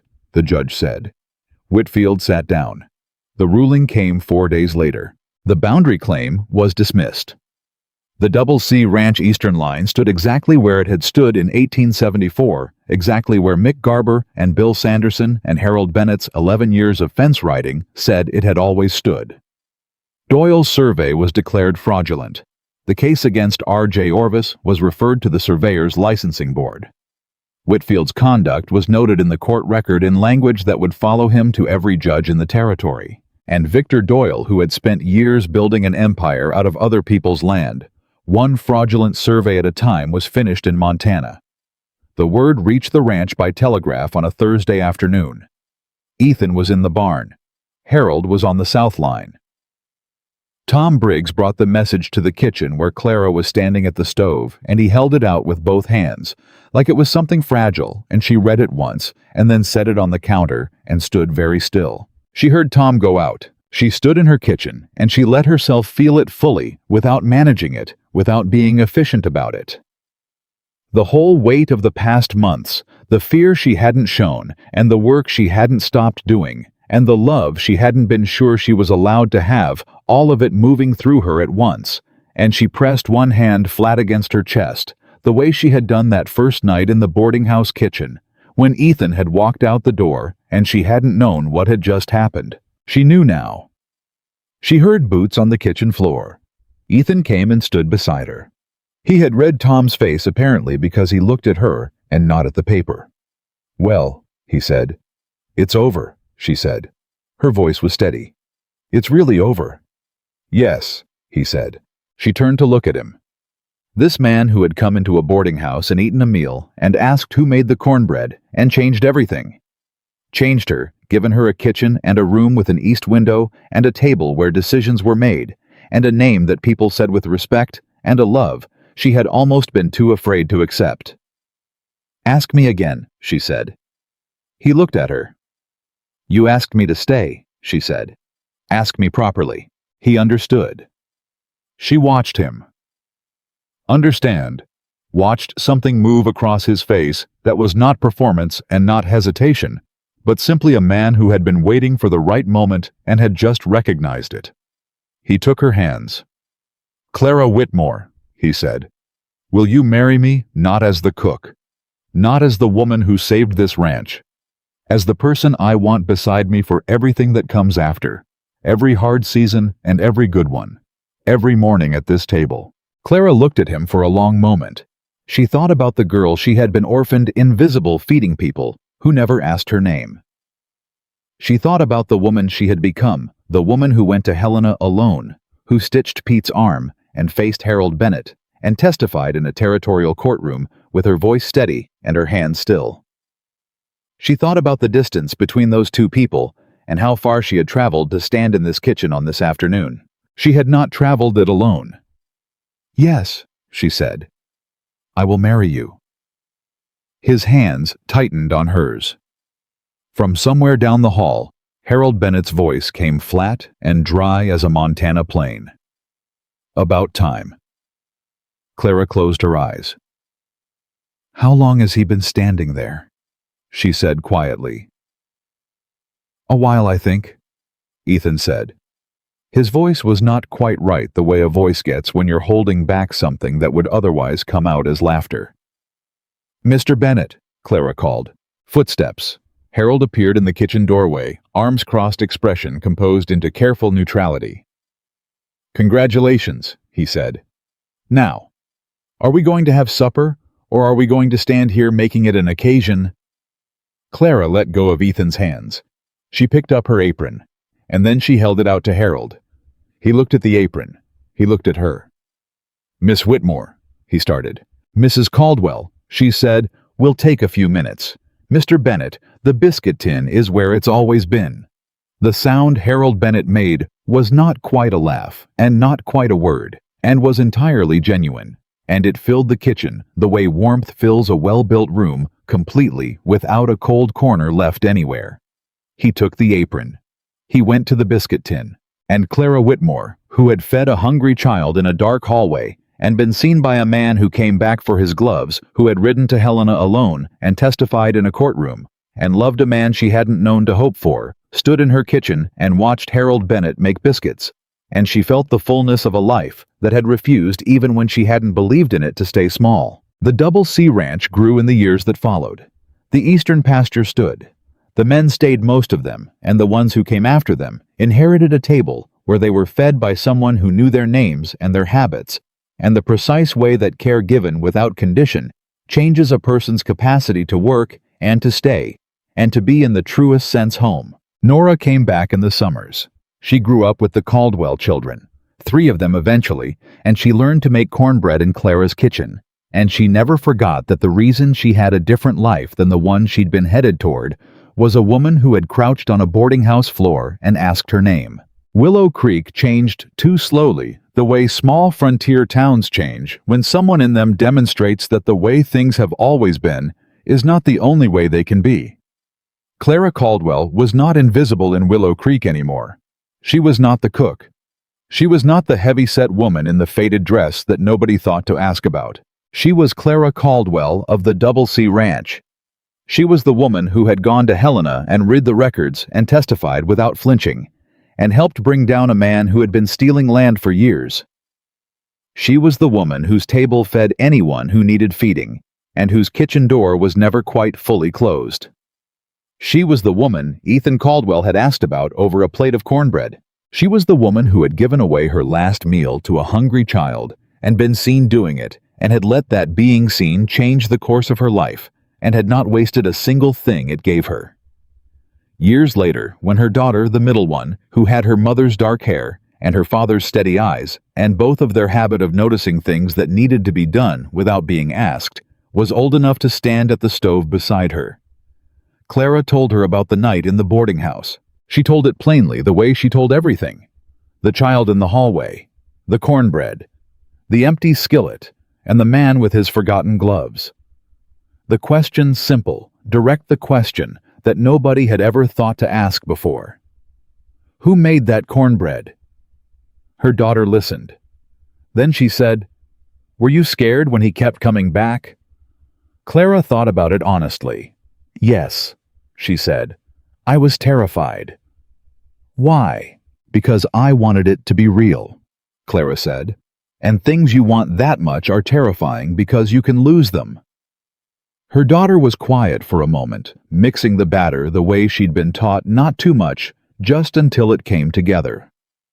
"But you said yes anyway," her daughter said. "I said yes anyway," Clara agreed. "Because you were brave." Clara looked at her daughter. She thought about everything she'd been and done and survived and chosen. "Because I was tired of being invisible," she said. "And because your father asked a real question. And when someone asks you a real question, the only honest thing you can do is give them a real answer." Her daughter nodded, poured the batter into the hot skillet. The sound it made, that particular sizzle, that immediate caramelizing heat, was the same sound it had always made and would always make. "What did you say?" her daughter asked. When he asked the real question, Clara set her hand briefly on her daughter's shoulder. "I told him the truth," she said. "Same as I always have. Same as you always should." The skillet went into the oven. The kitchen was warm. And Clara Whitmore Caldwell, who had once been nobody's, and had become through one small act of grace, and one man's willingness to see what was right in front of him, somebody's everything, stood in the home she had built with her own hands and her own heart, and did not look back. She had never been invisible. She had simply been waiting for the world to catch up to what she already knew about herself, and when it finally did, she was ready.